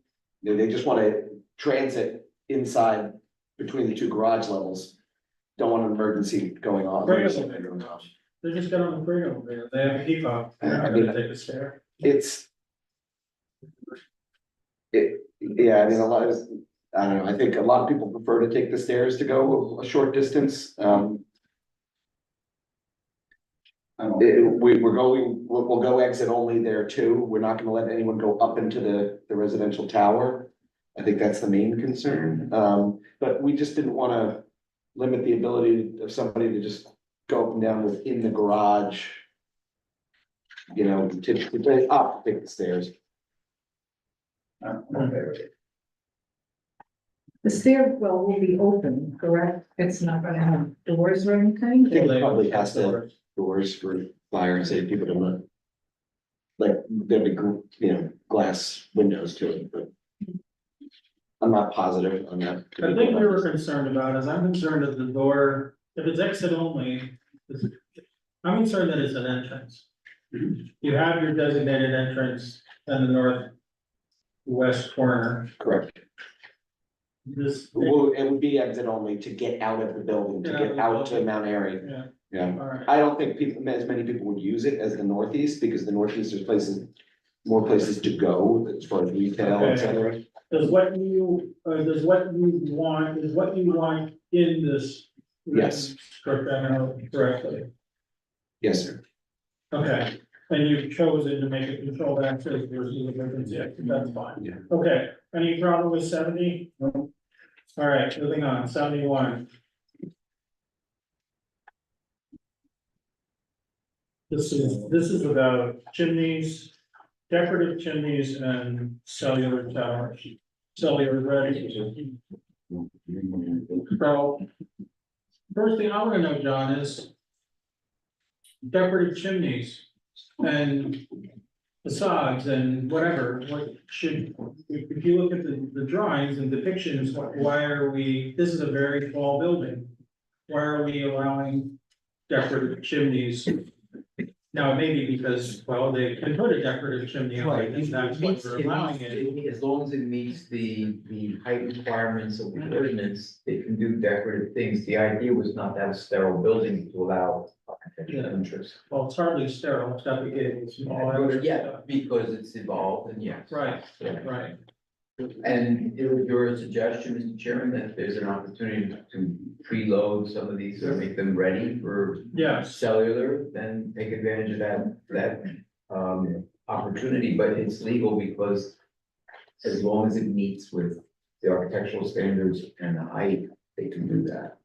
They modified the building to address some of the objections of the board.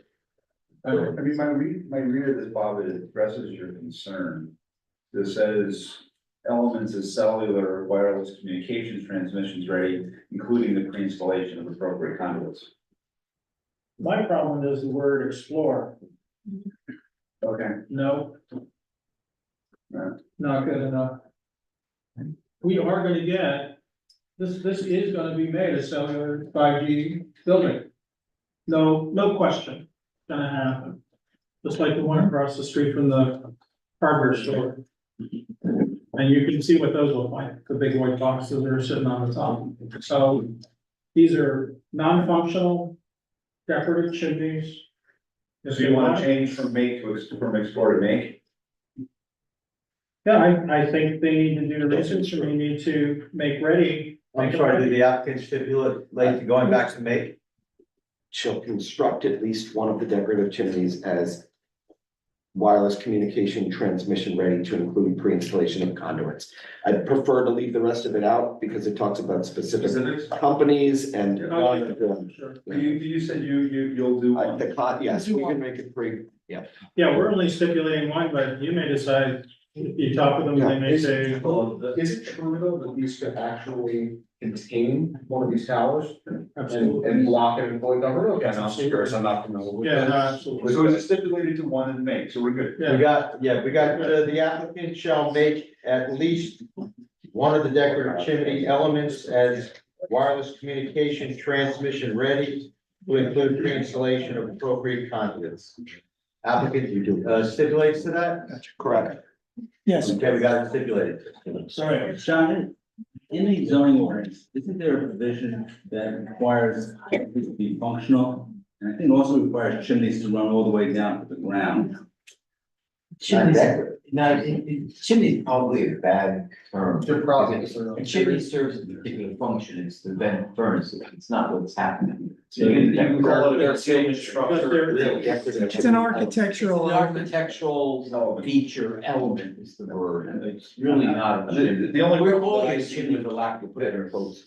The roof element? The roof element? Roof element. Chimney-like roof element? The only problem I see with stipulating that they built something is, it may not be where it needs to be for The site, the so site. that's why they struck it, that's why they need to contact the cellular company. We're blocking, they're gonna block the one that's there now.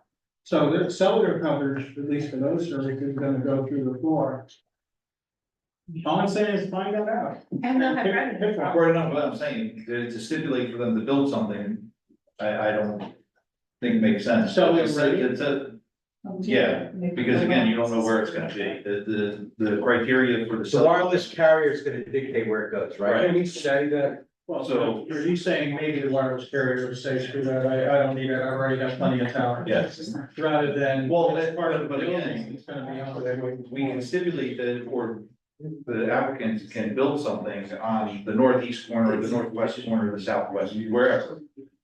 But it may not be where it needs to be for a carrier. I see what you're saying, no, I'm. So you're asking for a design element incorporated that may not be. We have an idea right now where those chimneys are gonna be, we can stipulate that, they can prepare those chimney-like features to host these towers in the event that those locations would actually be conducive to a tower. It would actually have to come back to the board as a site plan. Right, it is only use come back. Yeah, We we were won't doing get it, to what do the it. board's looking for is trying to be proactive by making it ready, basically. And we can't turn it down a cell tower. It's hard, you can, but it's It's not difficult. gonna happen. It's difficult.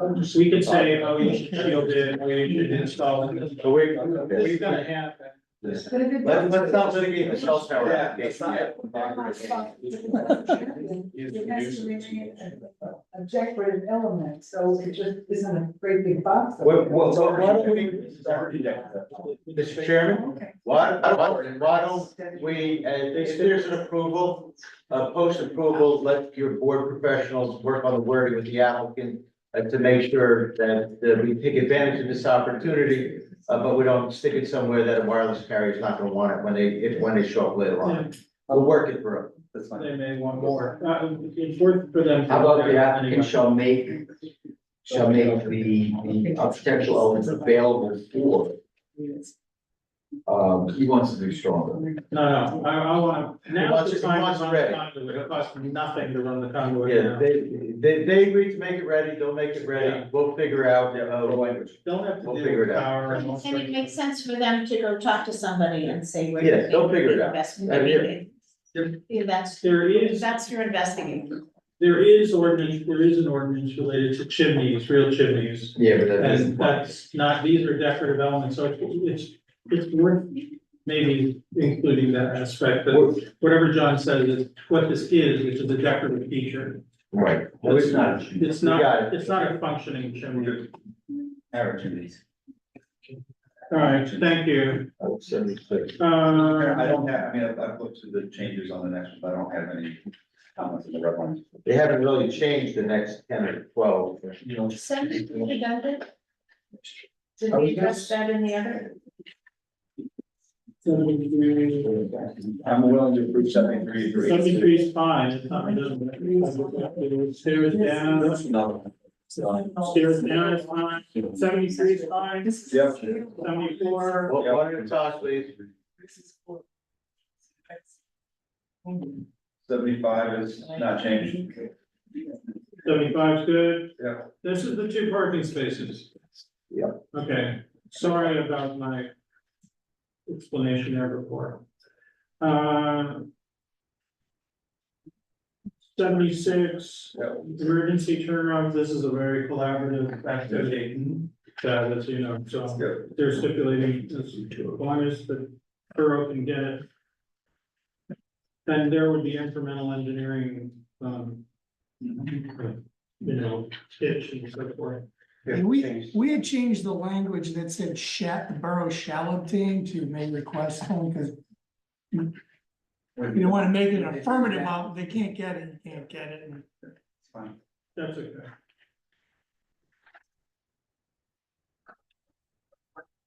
So 76 is fine.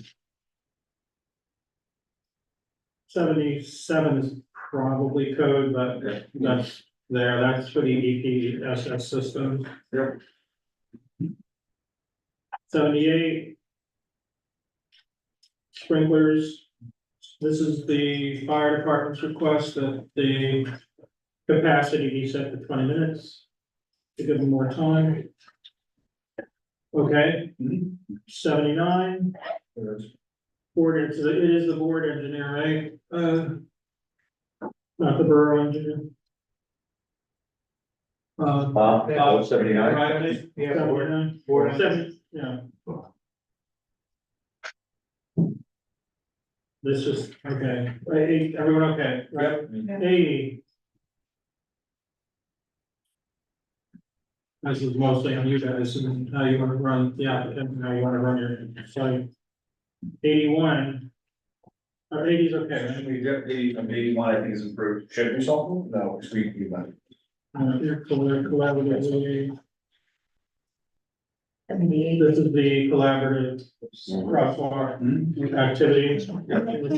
You can suggest to the town that school, the start and end of school, when people are crossing, the safety concern is have a crossing guard.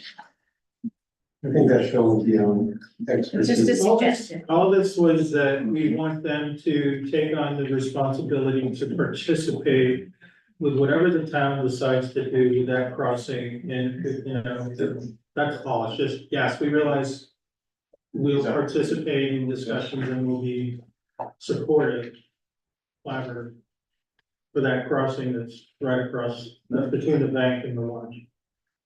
83, substantially, okay, right? You're all right with that, John? The substantially conform, right? Yep. 83 is consolidated, 84. That's the Affordable Housing Trust Fund, 85. No passenger vehicles shall enter or exit the Mount Airy Road access point. That's good, it's just for an emergency. Everyone okay with 85? That's deliveries only, right? Yeah, it's just, we do want them to put an emergency button there so people can get out. Do we want to add what the purpose of it is, not, no passenger vehicles? That's it, that's, You don't want to indicate any delivery vehicles, just, delivery vehicles do enter that. you want to put that in? Yeah, no, the counter, it says no pay, no, it says no pay. Right, yeah, no, It says it's whatever's left. Oh, no, okay, all right. There's controlled access, they're controlled over. And I really like you Seek did. initial pass. All right, 85 is okay, 86. talk about that. I've heard. 86, this is about sightlines. Yeah, the DOT letter states that they have to have conforming sight lines. Which means that the sight distance has to be certain required distance. When you pull out of the driveway based on the travel speed. It's been testified by the applicant that they don't meet that standard. Right. They're about 100 feet. We are gonna seek, we've said this before, we are gonna seek DOT approval. If DOT approves it, we're good to go. So is there any reason we have to strike? That sounds to me like you're okay with the final phrase. Probably As strike- evidenced, we didn't strike, we had it as evidenced by We've the added it. So you of added a it. DOT access permit. Okay, then it's even more fun. I thought you struck it. Stricken through. It should show as Yes, underlined. so if The underlined is the ad, but. can you just make sure the record is showing that as accessed by issues of the NGO DOT access permit is included in the stipulation? In the 86, the new Does your show stricken, Steve, or just? I see a blue line going through it. That sentence. Well, it's not a red line, it's a blue line. Uh, As long as the record shows it correctly, we're good. All the changes that are reflected here were made by the applicant. Yeah. What the applicant was provided with was a clean list. Yeah, so if you meant to add that as opposed to strike it. Yeah, it was we'll not make sure there it gets before. added right back in. If we have conditions, which are You got that. contingent on an approval as opposed to. 86, we're good, right? Yeah.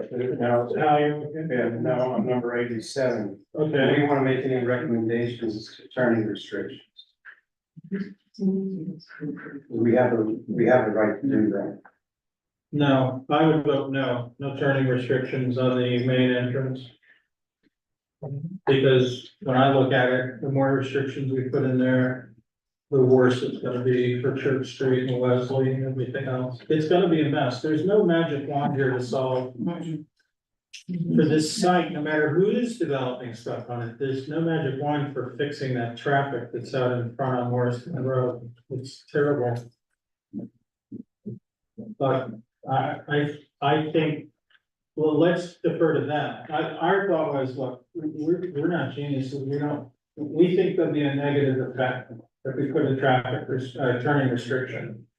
So turning into it, like as you're driving into town and you wanna turn into it, as you're going on 202 South. And coming out, if you're exiting the development and you wanna continue on 202 South, both those left turns are gonna be terrible. But if you put a restriction on it, then people will maneuver. The medicine's worse than the. I agree. And I think the only other possibility would have been to, starting from scratch, would have been to have one, like a 2-lane exit or something. I think turning in is, drivers are gonna be able to figure that one out pretty quickly. They'll back people up a little bit, but they'll figure that one out. But coming out of the driveway and turning left, that is gonna be awful. So, but no matter what's there, it's gonna be awful, so. All right, 87, we're okay with it, right? Yeah. 88, I don't want these overrides, I thought it was pretty straightforward, that we want NGOT to confirm the right of way line, which we're basing our building envelope on, is accurate. And certainly our surveyors don't know that. Well, but again, But I thought that was one that we spoke about with the traffic engineers, that they would supply a document that showed where it was, and then the applicant could show that. Yeah. That line matched what DOT sent. I think that's all we can obligate them to do. DOT does not certify these things, we are not gonna get that to be able to. And They're not gonna Mr. get Troutman, in your expert jurisdictional- opinion as a traffic engineer, then is this old 88 as revised? Reasonable, if not as far as we can impose a condition on the applicant if there's a grant of approval? Yes, Yeah, but I think we went through this one pretty thorough. all right. Amazing. And to the credit, the application did bring back one of the corners a little, so it reduced risk. Okay, everyone okay with 88? Yeah. 89, landscape plans. Okay. Yep. All right. 90, And one more thing in 89, it has, the landscaping plan has to provide correct conforming site distance across the front of the property.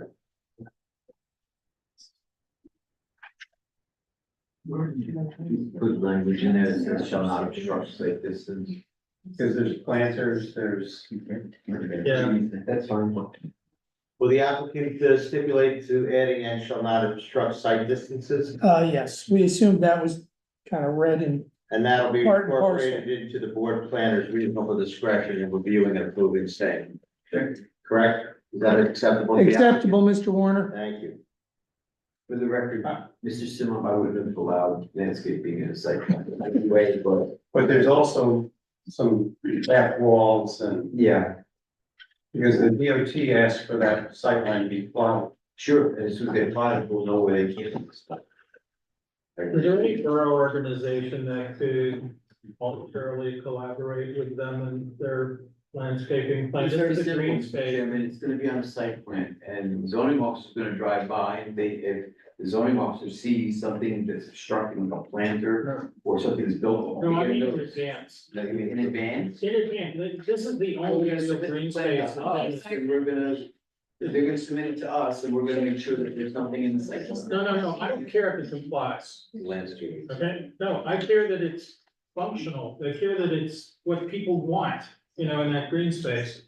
Is there any committee that can look at the design and say, hey, wait a minute, why do you have like I would a do- row of 20 shrubberies, I reviewed plans with our landscape architect who's licensed in New Jersey, it's a pretty Is there any diverse, committee? pretty appropriate plan. I don't know if you have a local, There's an environmental commission and, Karen was saying something about the shade tree, which I think is, if I recall correctly, is part of, it's under the purview of the environmental commission. Well, hang on, before you, we can't answer you. I want us to put as a recommendation to the Borough Council that they get somebody to participate in the landscaping activity for this green area. Right, beyond the landscape architect who's under the board planners, he wants the council to be, to recommend to the I council. want the public engaged in. Right. Now, we can, I'm that could be a suggesting to the council that the public be engaged in that activity. That's all. And the compliance, oh, sure, of course, and we'll do everything legal, but let's get some public input. Got it. Thank you. Everyone okay with that? Everyone? Yep. What is it? 90, good, right? Okay, 91? Yeah. Government approvals, okay, 90, okay, good with 91, 92. All this is like, of course, compliance with everything. 93.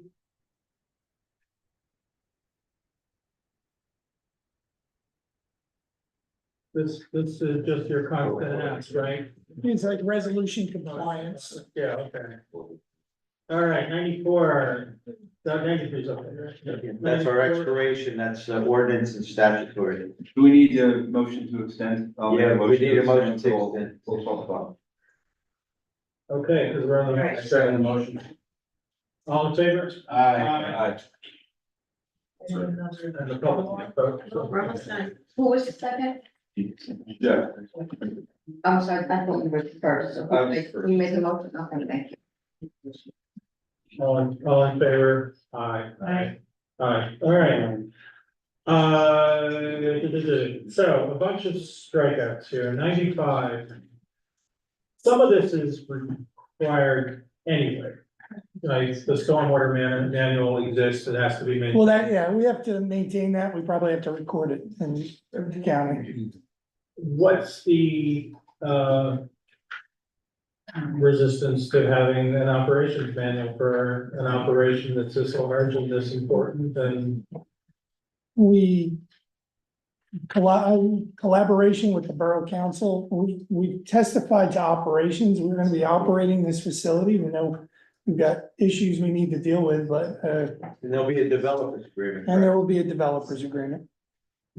All right, so is it prudent for us to just take 95 and send it to the council as a recommendation? For consideration and development. Yep. Okay. Yep. Everyone okay with that? So 95, yes. 95 is no longer a condition, no longer to be stipulated, so 95 is gonna go into another document, which we're preparing. A list of suggestions, optimizations to the Borough Council for their consideration as partners. To consider these items in the context of the developer's agreement, which is done by the borough attorney. Okay. Recording of the stormwater management, by the way, probably should just be a stipulation. It may very well be, Oh. Mr. Brightly, in one of your Yeah, reports. it's gonna, yeah, O and M manual has to be recorded to Yeah. county clerk's Yeah, office. That's so we don't standard. have to stipulate to that aspect, it's just, we're suggesting, hey, here's a good place to put it, why don't you? I think it's in the So- stormwater section. Okay, 96. Condition.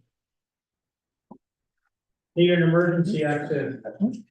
This was frankly the reason I put this is, as I understand it, to have a button to open the gates that go to the driveway that if there's an emergency, we've already stipulated that to a button to open the door to get out onto Mount Airy. My concern is that would be gonna get out free cars for anyone who pushes that thing and just wants to. Set the alarm. Yeah, I mean, we already have one vehicular emergency exit through the loading in the, Oh, you need the second one. That's the problem. So you wanna put a break glass thing on it, you wanna make it more, you know. It's not just a button, it's. we would need a second for, I mean, it's a small parcel. I don't know why you would need a second one for the Because you can't get vehicle. out the front, you've got the lithium ion stuff there, it's burning, that garage door entry isn't functional. That's the example. Sure, well, Just- okay, yeah. But I understand you don't want it to be just like, oh, I brushed into the button and back there. And we don't even know that you'll be able to charge anyway yet, so. So we'll unstrike that. The whole condition 96 is unstruck. Well, let me just read it.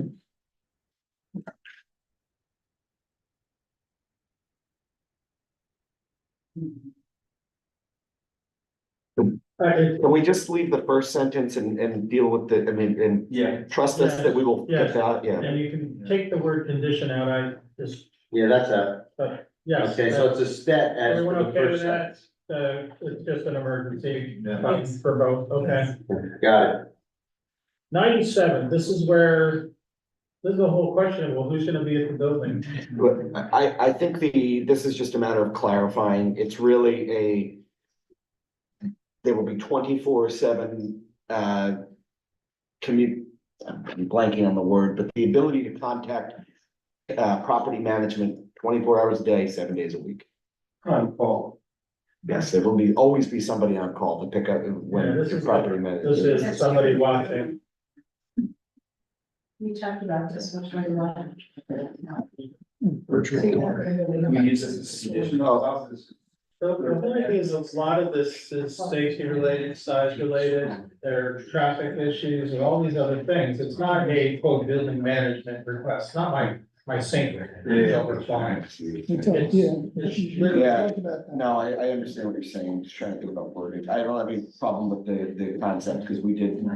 I'm just trying to think about how to word it, so that we can finish this So up. can you say that we'll have staff available 24 hours a day? Yeah, but I was misunderstanding I thought that this was to be able to contact somebody because you had a maintenance issue in the middle of the night. Right. But I understand what you're saying is more to the access control, the ability to, So perhaps we can Yeah, say, one of you guys shows up, right? Not one of the, That's just what we like we talked just about. did We a talked about virtual doorman. Yeah. It was just kind of a virtual. term of art.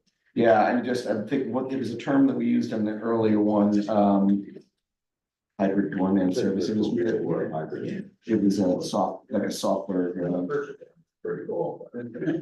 Yeah. How about we leave it as virtual doorman and we would give you the option that So, you Or, come up with a different word. yeah, or. other software programming or Well, something. just 97 says the building will have continuous virtual, real, or hybrid, which is the combination of virtual and real. Yeah. Doorman service for resident safety. So what, I think what you're agreeing to is one, the other, or both.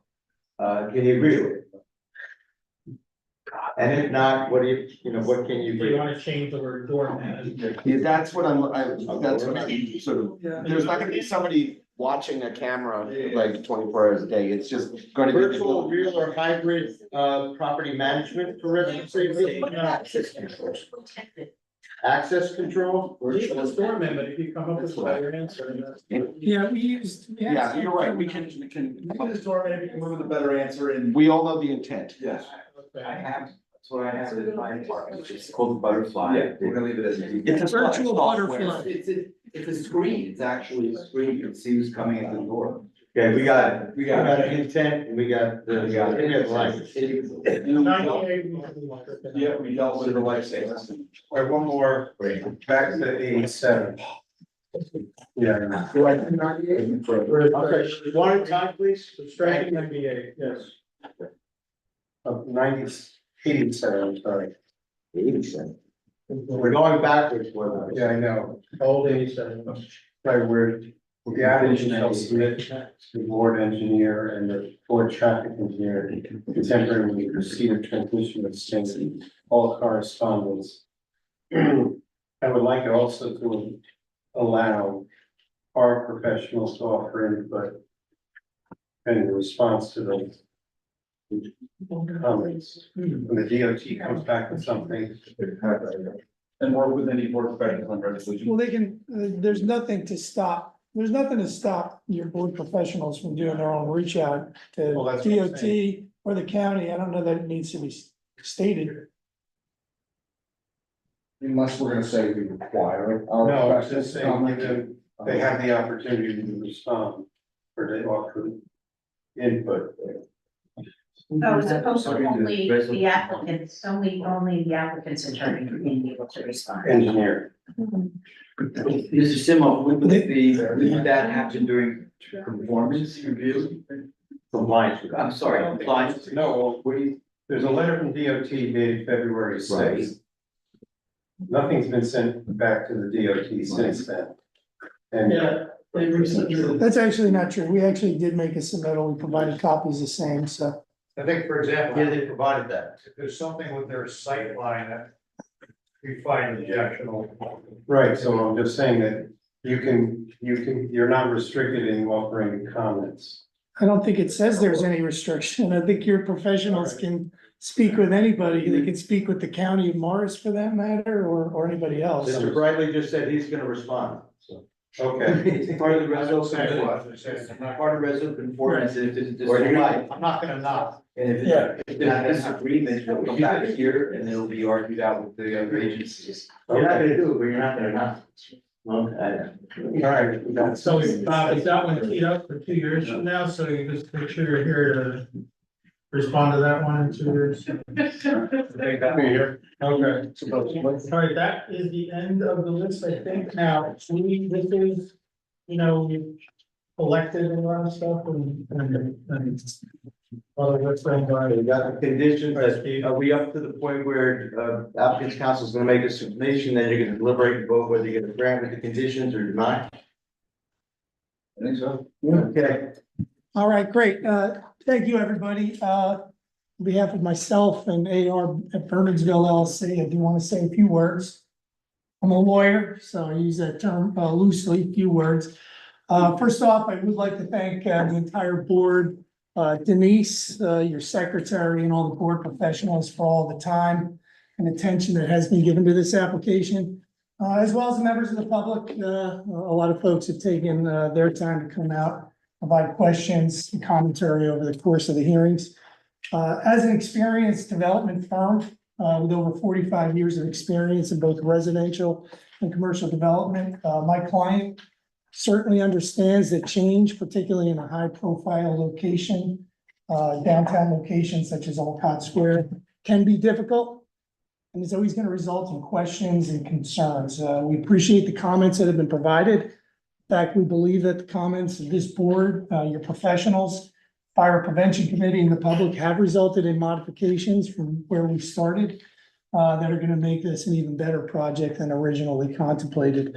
The modifications that we made as a result of this process included a better design as it related to loading up Mount Airy Road, greater setbacks at Morristown Road, thanks to Mr. Simloff's commentary, different mix of units that will result in fewer 3-bedroom units in the development, significant enhancements in terms of fire safety measures. We believe we have a more attractive architectural design, and we've also had landscaping enhancements, and those are really just to name a few. This mixed-use development, consisting of 68 units and approximately 9,000 square feet of commercial space, will be a transformative project in Bernardsville's primary commercial corridor on a property that I think everybody can agree has underperformed and provided very little benefit to the downtown for many years. One of the members of the public who spoke last month did provide commentary, and we believe stated one thing appropriately, many things I'm not saying, but when she noted that this property has a few vacant shops and a large private parking lot to the rear and has added nothing to the downtown. Candidly, this is the very reason that the Borough Council embarked on this deliberative process through the redevelopment law back in 2022. First declaring the property as an area in need of redevelopment through the public hearing process. Subsequently, preparing and adopting the redevelopment plan for the property, also through a public hearing process. Thereafter, entering into a redevelopment agreement with the applicant, which was also conducted through a public hearing process. There was a resolution to adopt that redevelopment plan that was considered at a Borough Council meeting. And prior to the execution of that, or the approval of that redevelopment agreement, I do want to remind everybody, the applicant was required to do a public presentation and vetting of this project. We are now here before you, more than 2 years since this planning process began, seeking the approval for this project. The project that is here before you for approval this evening, while modified and improved, is still largely identical to the overall layouts and the plans that were presented to the Borough Council and the board throughout the implementation of the redevelopment project. This project always contemplated 4 stories at Morristown Road, with the topographic changes providing for that lower 5th level that we've spoken about, which provides only for parking and storage. Generally, the bulk, the massing, and the density that's associated with the project all remains as it was originally proposed back in 2022. It is a project that does provide for significantly enhanced pedestrian access with larger sidewalk and plaza areas along its frontages. It was one of the important notes in the redevelopment plan itself, with access to commercial spaces, which was the Borough Council's vision for this area.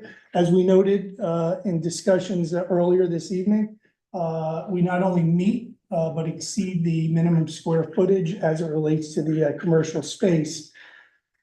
Project is providing for an alternative downtown housing type in terms of high quality multifamily residential housing.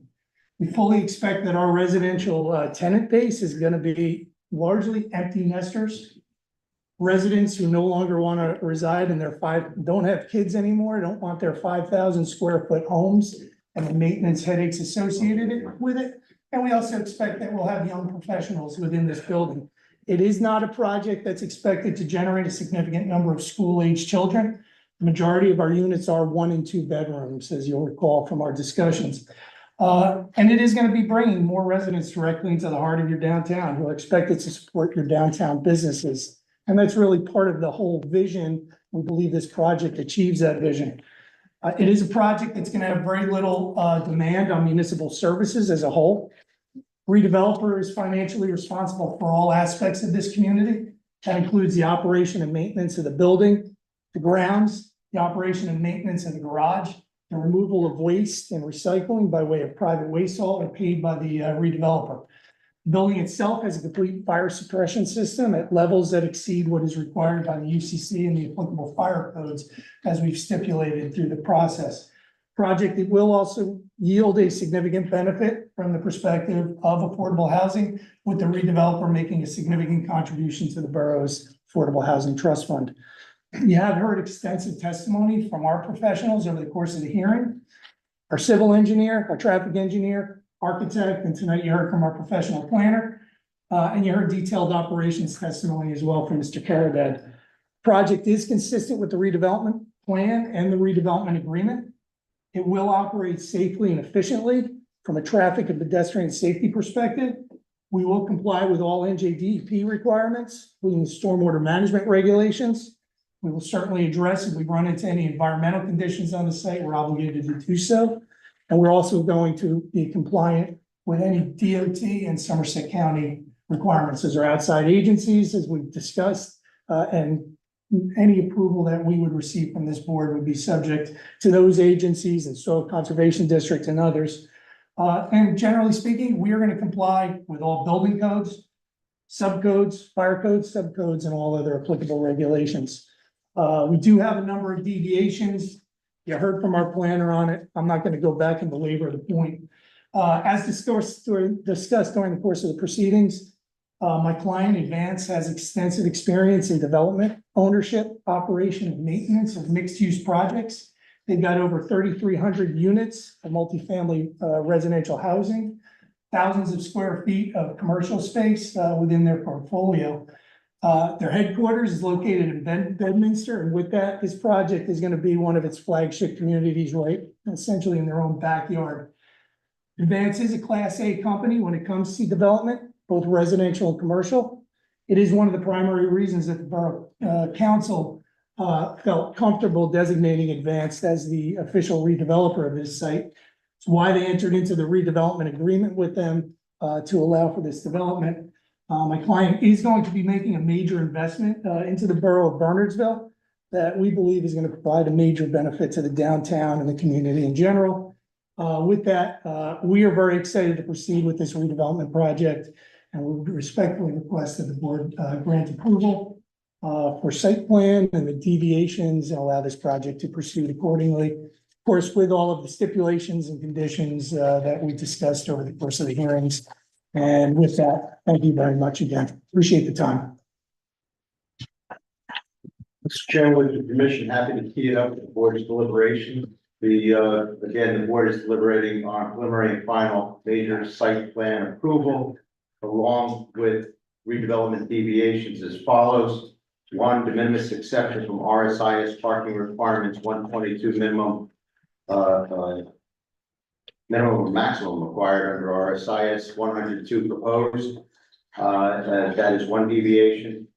Second deviation, to permit a portion of the proposed building at a building height of 5 stories at certain frontages as opposed to 4-story maximum permitted by the redevelopment plan. That's under the C variance standard. Third deviation, to permit a gambrel roof versus a flat or pitched roof for the architectural standards of the redevelopment plan. That's a section 51 design standard, the lesser standard than the variance standard under the plan. And as was mentioned, that was, I don't want to say required, suggested by the board pursuant to the HPAC's recommendation, if I recall correctly. Fourth deviation to permit emergency power generator is a question as to whether there's even a deviation anymore. It may well be that there is no deviation. But to the extent, in the event the board determines that deviation is still existing, notwithstanding stipulation and change the language, it would be, as was testified to by both planners, it would be viewed under the section 51 design exception or design standard exception criteria. And the fifth or fourth, if the emergency power generator is not a deviation, the fifth or fourth deviation is the deviation from having a primary entrance face the public street given the issue with respect to the archway, the open archway not directly facing the street. That's also a section 51 design standard, the lower standard as opposed to the variance standard. Those are your four or five deviations for consideration along with delivering a final major site plan approval. And I will assume, unless I'm told otherwise, that in the event there's a majority vote for passage, it is with all the conditions stipulated to, as we have just comprehensively gone through them. They are, when you consider the subparts, well in excess of 100 conditions. But you will tell me if I'm wrong in that regard. So a majority for passage, 8 board members, my math tells me that's fine.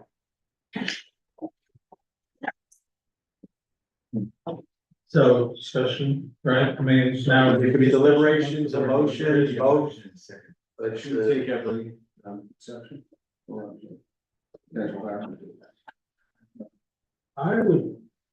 I think I want to just hear people summarize their opinions.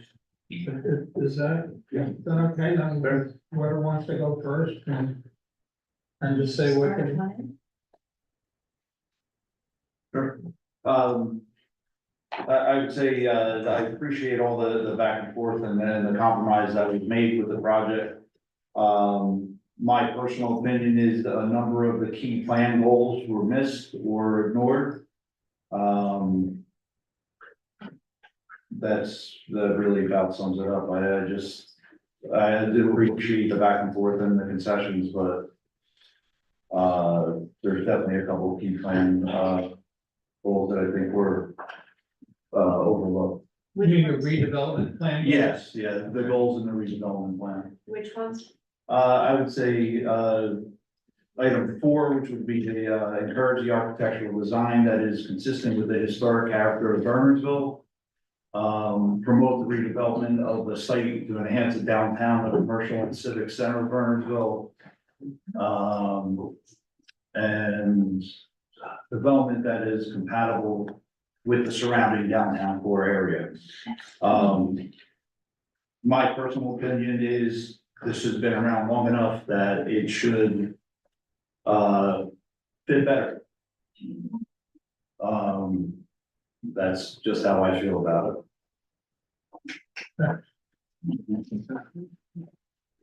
So for me, when I think of the variations, deviations that are in front of us, 2 of them are technical.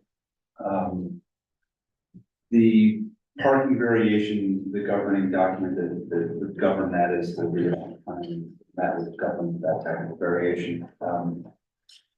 Number 2, the story issue, I think we set precedent within this board that the backside, non-fronted side of any building is not included in story height, and story height is dealt with at the street front as well as in the maximum elevation. It seems to comply with that.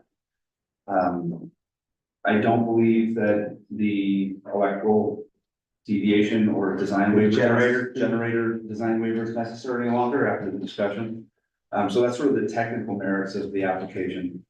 As somebody that's been around this application since its inception, and its concept, it fits in exactly with what the concept was devised by council, by Borough Council a year and a half ago.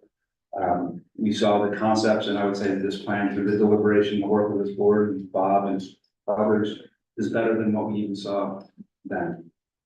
So with those things being said, it is absolutely consistent with the vision of the borough.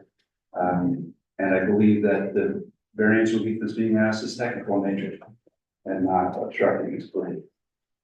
Chad is our type 3 council representative, just so you understand, from Borough.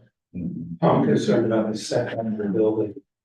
In order to provide site distance across the front, the geometry of Morristown Road limits would require a larger setback, even though it does meet the Borough Council approval during the redevelopment plan. You can't see across the front of the building. And there's problems with the intersection that Brook, you've got a widening should be implemented in order to promote the left turn lane going southbound on 202. Get on the Mount Airy, we have enough space for the through traffic to go southbound onto Brook.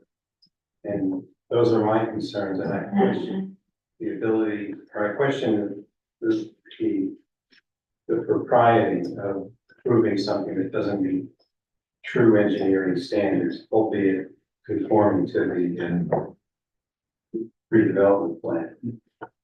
The site distance coming out of the driveways is about 100 feet short based on the speed limit. And I think you just can't say that it's, people don't travel with the speed limit. It's a design requirement, and you have to, and hopefully the DOT will enforce it, but I'm just concerned that being approved without any widening and inclusion of the traffic flow in order to promote safe operation of this intersection. I just need to plug in my laptop real quick.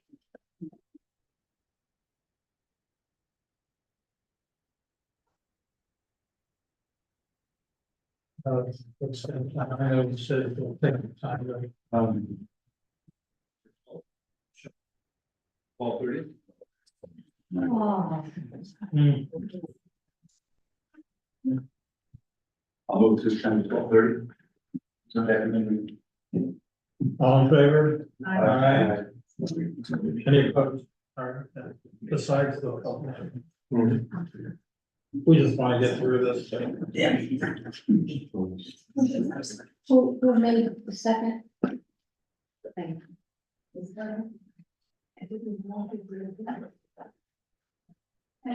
All right.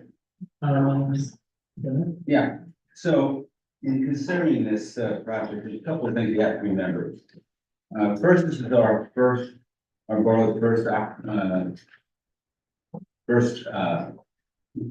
excuse me. It's hard at 12:30. First undertaking of a redevelopment plan, we've never done this before. This is something new and perhaps something where the borough will in the future learn from experience. The second is that this is going to be the largest and tallest residential complex by far in the borough. There's no gainsaying the fact that whether for better or for worse, that 4 stories is bigger than anything in town. And the extent of the building is more massive. And the third is that this building will be the centerpiece of Bernardsville for generations to come. Long after I'm not only living in this community, but long after I'm alive, this building will be what people recognize as Bernardsville. Once I can take into consideration that under the ordinance creating the planning board, we not only have to see that the plan meets all the bulk requirements of, the development bulk requirements of the plan, we also have to make certain assertions, and I emphasize that word ascertain. You gotta be certain of this. And they relate to the absence of risk of traffic congestion, public safety or hazard. And there will also have to be assurances about adequate parking and loading. And in fact, the plan expressly says that the loading has to be satisfactory to the planning board. I have a lot of concerns about the loading, because some of the description of how that will be managed is so vague. For example, we don't know exactly how the opening and closing of the gate is going to work. We know that there may or may not be an on-site person, maybe remote, and it's the adequacy of the size is based on the representation that the applicant has made that UPS and FedEx consolidated in these. But I've looked for it and I can't find any other evidence besides the applicant's assertion that in fact that kind of consolidation occurs.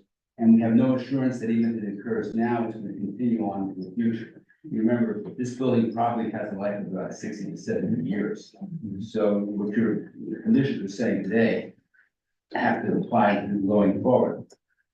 One of the things that bothers me a great deal about the plan is that it doesn't really say how they're going to avoid trucks queuing up on mountain areas. And I know that we make our rules, but you have to keep in mind that from 2018 to 2022, UPS paid Philadelphia over $9 million for parking fines. In San Francisco, UPS paid $600,000 for parking violations, for about 5,600 violations in 2023 alone. And FedEx isn't far behind. UPS and FedEx have paid New York City about $23 million and $10 million in parking penalties in 2019. I represented UPS when I was in private practice. They're a great company, but they're scofflaws when it comes to parking violations. So you can put all the signs up you want, you can even put bars. If they can't make, the way that UPS works, is the drivers have to finish their route at a certain time. If they can't, parking is gonna keep them from doing that, they will park wherever they want. And even if it blocks traffic. And anybody who lives in town long enough knows that most of the people delivering stuff to stores in town, the Bernardsville Deli, the station, the liquor store, that most of the time, the trucks will park in a legal spot, but if they can't, they'll double park and unload their loads and block traffic. And what I never heard in this whole process was an effective way of policing that. Parking fines don't work, and I don't know anybody's ever gotten a parking fine in Bernardsville. I think, I'm really concerned that, given the vagueness of the description of how parking loadings can be handled, that we're gonna still have a lot of truck traffic, but blocking traffic on Mount Airy and 202. Now, I know that's the state's problem, but we heard testimony from the residents that backups on Mount Airy and 202 affect traffic on their street and their ability to leave their homes and get to where they need to go. I'm also concerned about the aspects of plans made for handling of packages once delivered. It doesn't take very long to research on the net to find out what a difficult problem handling packages in the large apartment houses. This plan calls for one package room that's 12 by 16 feet. Now, that's not even the size of a large living room. And what happened when UPS or FedEx delivered a Wayfair delivery with a couch that's 6 feet long? That room's gonna be filled up. And one of the other things that happens in these rooms is that the residents don't pick up the packages every day. So the room keeps building up and building up. So you're gonna end up, I'm afraid you're gonna end up with boxes flowing out the door, theft and disruption of the entire delivery program. Another concern I have is with construction traffic. During the application process, the applicant brought no evidence about plans for construction. We talked about it a little bit here, but I'm concerned that they will have to block 202 and Mount Airy. That's gonna affect safety of pedestrians. You gotta remember that corner is heavily crossed by children going to high school. I cannot walk away from the presentation feeling that I can say to council, we're certain that the construction practice on this is safe. It's not that I can say that it isn't safe, I just can't say that I've heard enough to make me conclude that that standard is met. As to post-construction practice, I'm very concerned about the quality of the report that the applicant delivered. For one thing, the applicants in the section called proposed development said there were only 12 units proposed in this for the current area. As a matter of fact, he's off by an order of magnitude. If you look at all the applications that we've granted in the last year or so, it's 108 units, all within a mile of the Palmer development. So, I wonder about the care and objectivity of the report. It wouldn't have been hard if you just looked through our minutes to find all those developments. Also, the report does not address what we talked about here, is managing the left-hand turn problem, which, I mean, everybody can see that's an issue. We don't really have a plan if that doesn't work out and it's jamming up traffic or unsafe for drivers or pedestrians. I don't, those are my principal problems with the application. All right, Karen, you're now. Okay, I know that the applicant put a tremendous amount of work into this and worked with us to change some of the things that were outstanding, that were obvious to us because we live here, maybe not so obvious to you. But you did a wonderful job putting everything together. My main concern is the scale of the project. And the scale of the project on an acre of land. And to me, it's like putting, 10 pounds of potatoes in a 5-pound bag. And those potatoes are probably pretty good, but it's so overwhelming for that corner. I'm not saying the project isn't good, but I'm saying that the scale of it bothers me. And actually, I know that it would change the complexion of this area. It's gonna be a total game changer living in this town. And, I welcome a lot of new people in this town. But this kind of a project is gonna overwhelm, and I think, Jeff pointed this out, it's gonna overwhelm the neighborhood as well. And you can't forget that on the other side of the railroad track, on the other side of the bridge, is going to be a low-income housing development, not huge, but it will be there. And that will be part of the traffic congestion that will impact the center of town. 2 years ago, or maybe longer, we talked about the revitalization of the town. Revitalization of the town was welcomed by everyone. We wanted the stores to succeed, we wanted restaurants to be filled, we wanted everything to come back from the slump we were in. But this has turned into not only revitalization, it's turned into a total redevelopment so that our town will be unrecognizable. And I'm all for progress. I'm not saying that this is not something that we need, but I'm conflicted about this. I'm very conflicted about it. The traffic does concern me, especially the parking. I never really got the straight answer on where this overflow parking is gonna go. Right now, the overflow parking is all over the place in Bernardsville, in the evenings and the daytime, mostly in the evening. And if we add another 68 units worth of even 50 cars.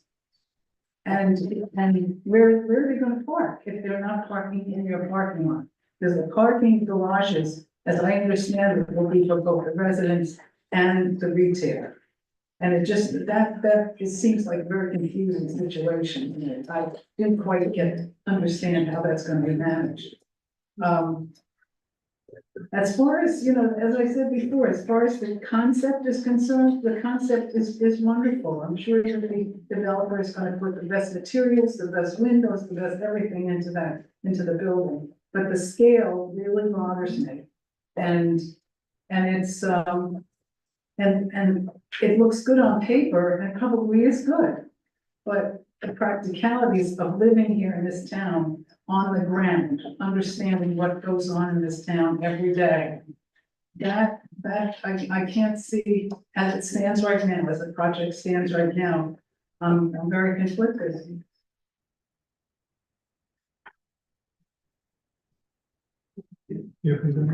I'm new to the board as of early January. I was not part of all of the process of the planning board and the council. Bringing the council to the point where they designated the area in need of redevelopment. and entered into an agreement with the redeveloper. My personal opinion as to the size, the scope, the parking, the traffic, I feel is irrelevant as a board member. I have very strong feelings personally, but as a board member, I see my responsibility in this very unusual circumstance. And it is very unusual. And do I agree with all of the terms that the council came up with? No, I don't. But we have a responsibility as a board to work with the contract that the council signed. And I have been incredibly impressed with the suggestions of our board members. The board members, some of them are absolutely brilliant. And they've been very measured in their approach. The applicant and their professionals have worked with us. I read the pre-development grade, I read in the redevelopment agreement as 408. I don't even see it as needing a variance.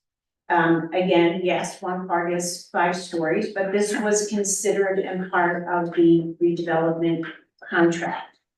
So in terms of looking at this from the contract, I think that we have come to the best resolution we can. Even if personally I feel differently, and even if it's going to change the complexion of the community, the borough council entered into this contract and we are bound by that.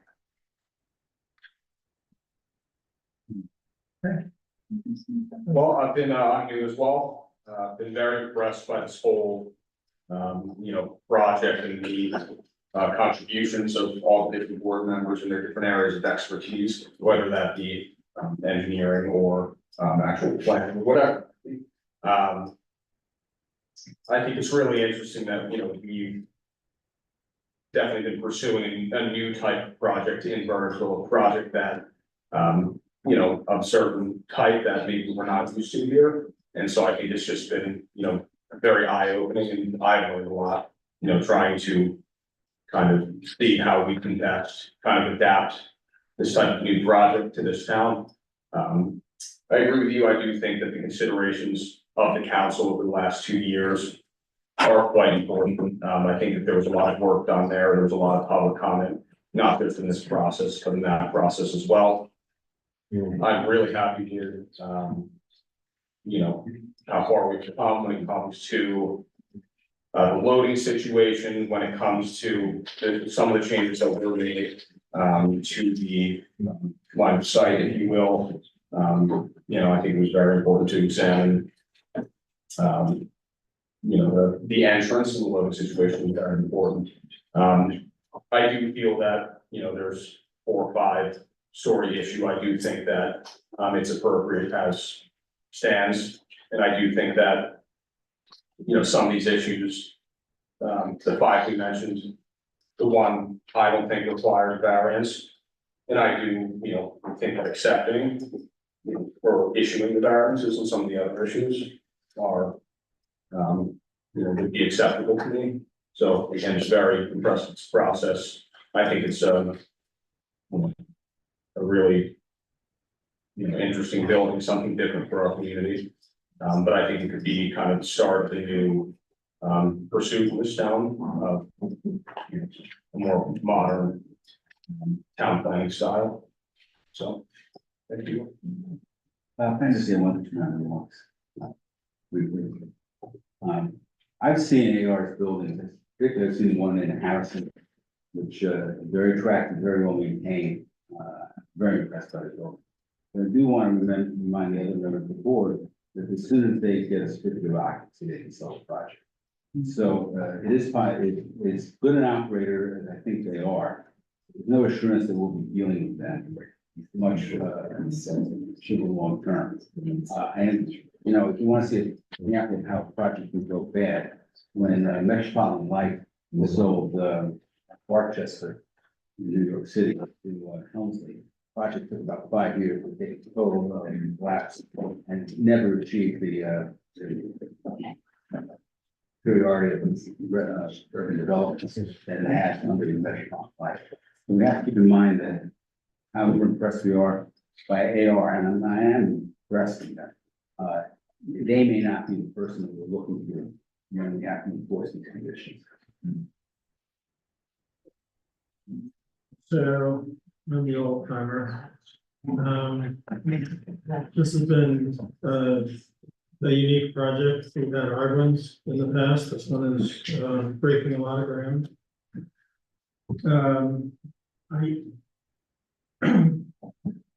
My position has been, this is, the Borough Council is come into the contract and specified this is their intent. There were a lot of custom changes made to our zoning, and it created a challenge for us, which I think we've risen to. We have a very large number of conditions, and the applicant has attested to a large number of conditions. This project is much better than it was when we first saw it. My primary concern is the massiveness of this. It's immense. We've gone through some of the numbers already. This would have been a lot easier to handle if the fourth floor didn't exist. No issue with parking. A lot less intrusive into the square. But we didn't have that option really before us. There's some good news where the county insisted on their right of way, and that essentially the applicant immediately adapted and shifted their footprint to the east and adjusted many of the unit sizes and so forth. So it is at least further away from the road than the original plan was. Looking ahead, I have a concern similar to what Jeff has mentioned. This is supposed to be a Class A operation. Well, in 15 years, what can the borough do to make sure that it stays Class A? I strongly believe it's not in our scope, but I strongly believe that a lot of effort needs to be put on defining an operations manual that can be enforced. We've had to work through some of the operational aspects of this, and to a large degree, we have to trust advance, because that's the importance of having a good partner and a skilled partner is that they'll work through it.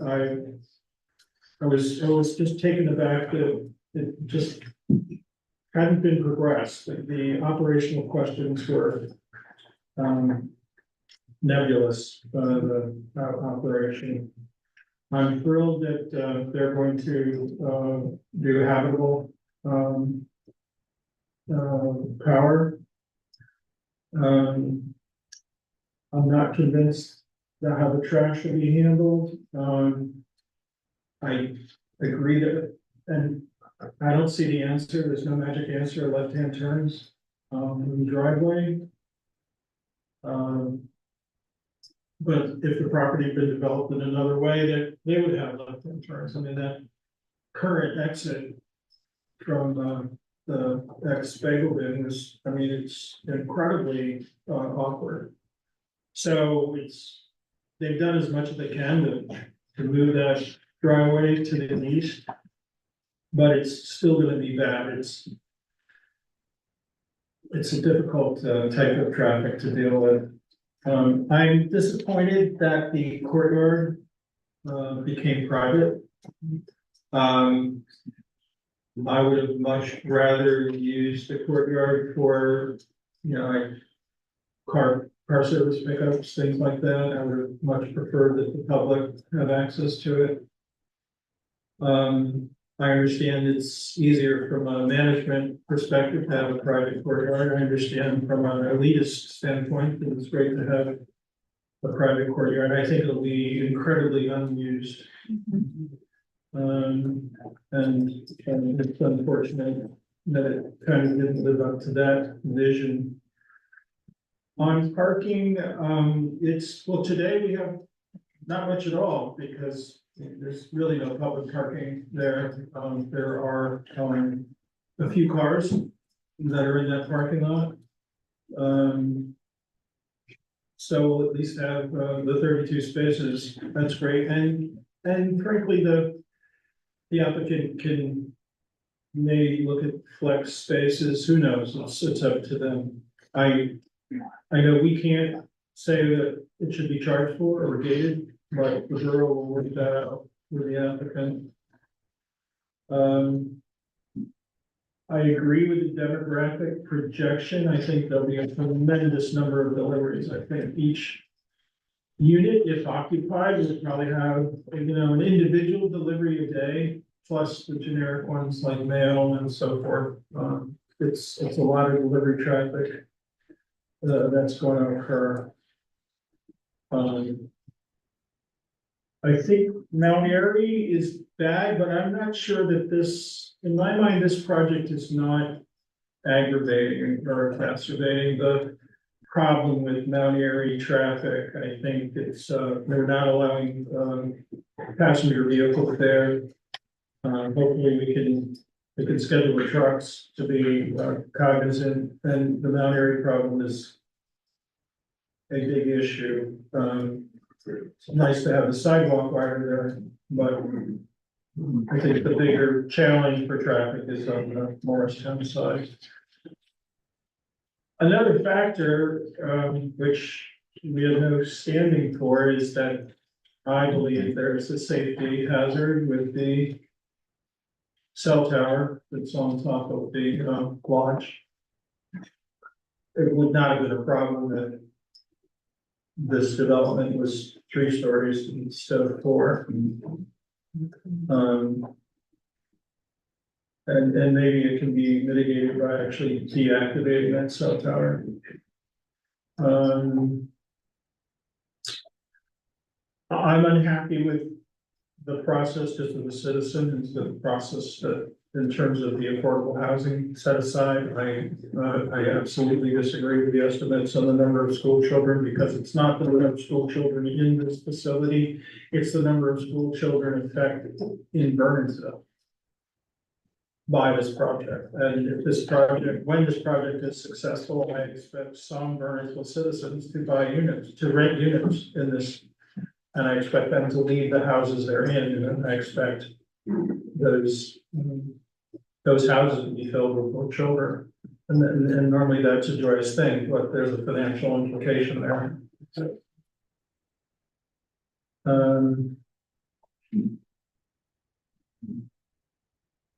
Those are really the major issues I had. I'm disappointed that the borough didn't get more money out of it for affordable housing. I don't feel that was a fair trade. So we've collectively done a lot of work to try to make this the best we can.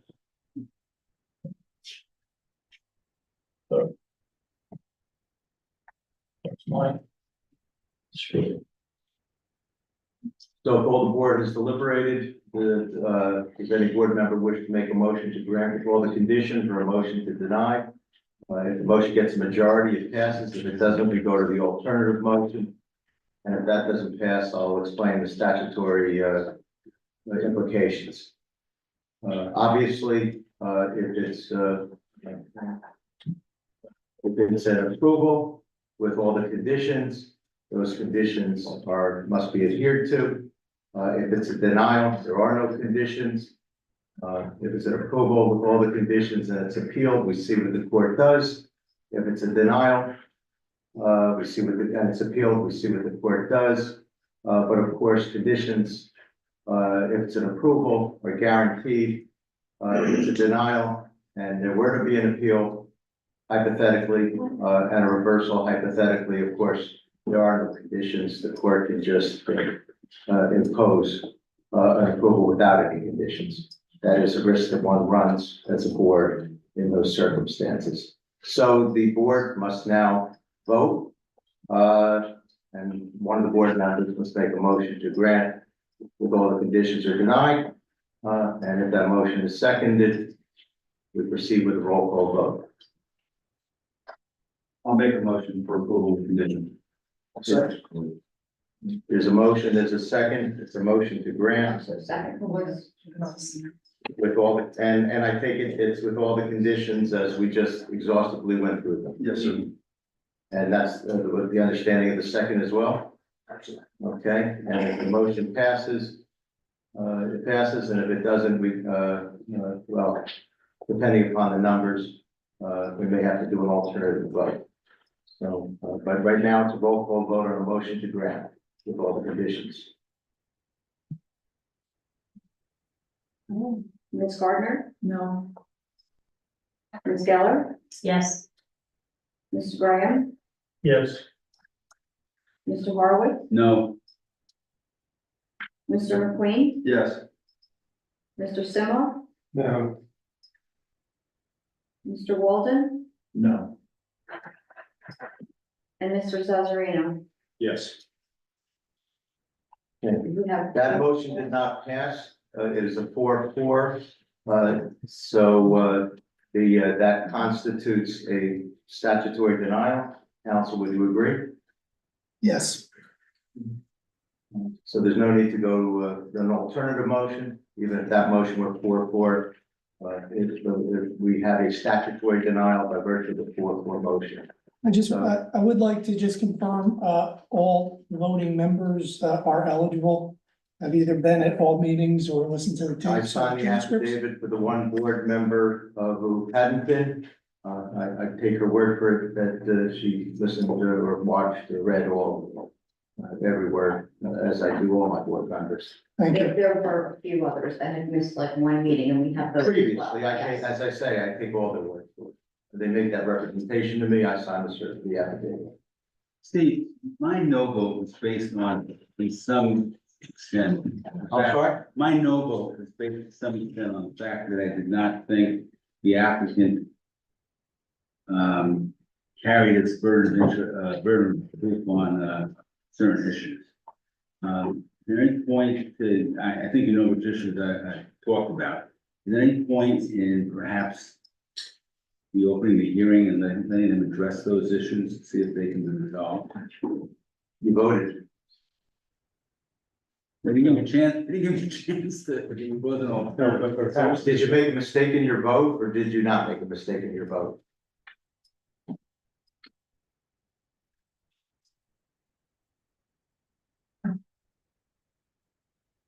I didn't make a mistake.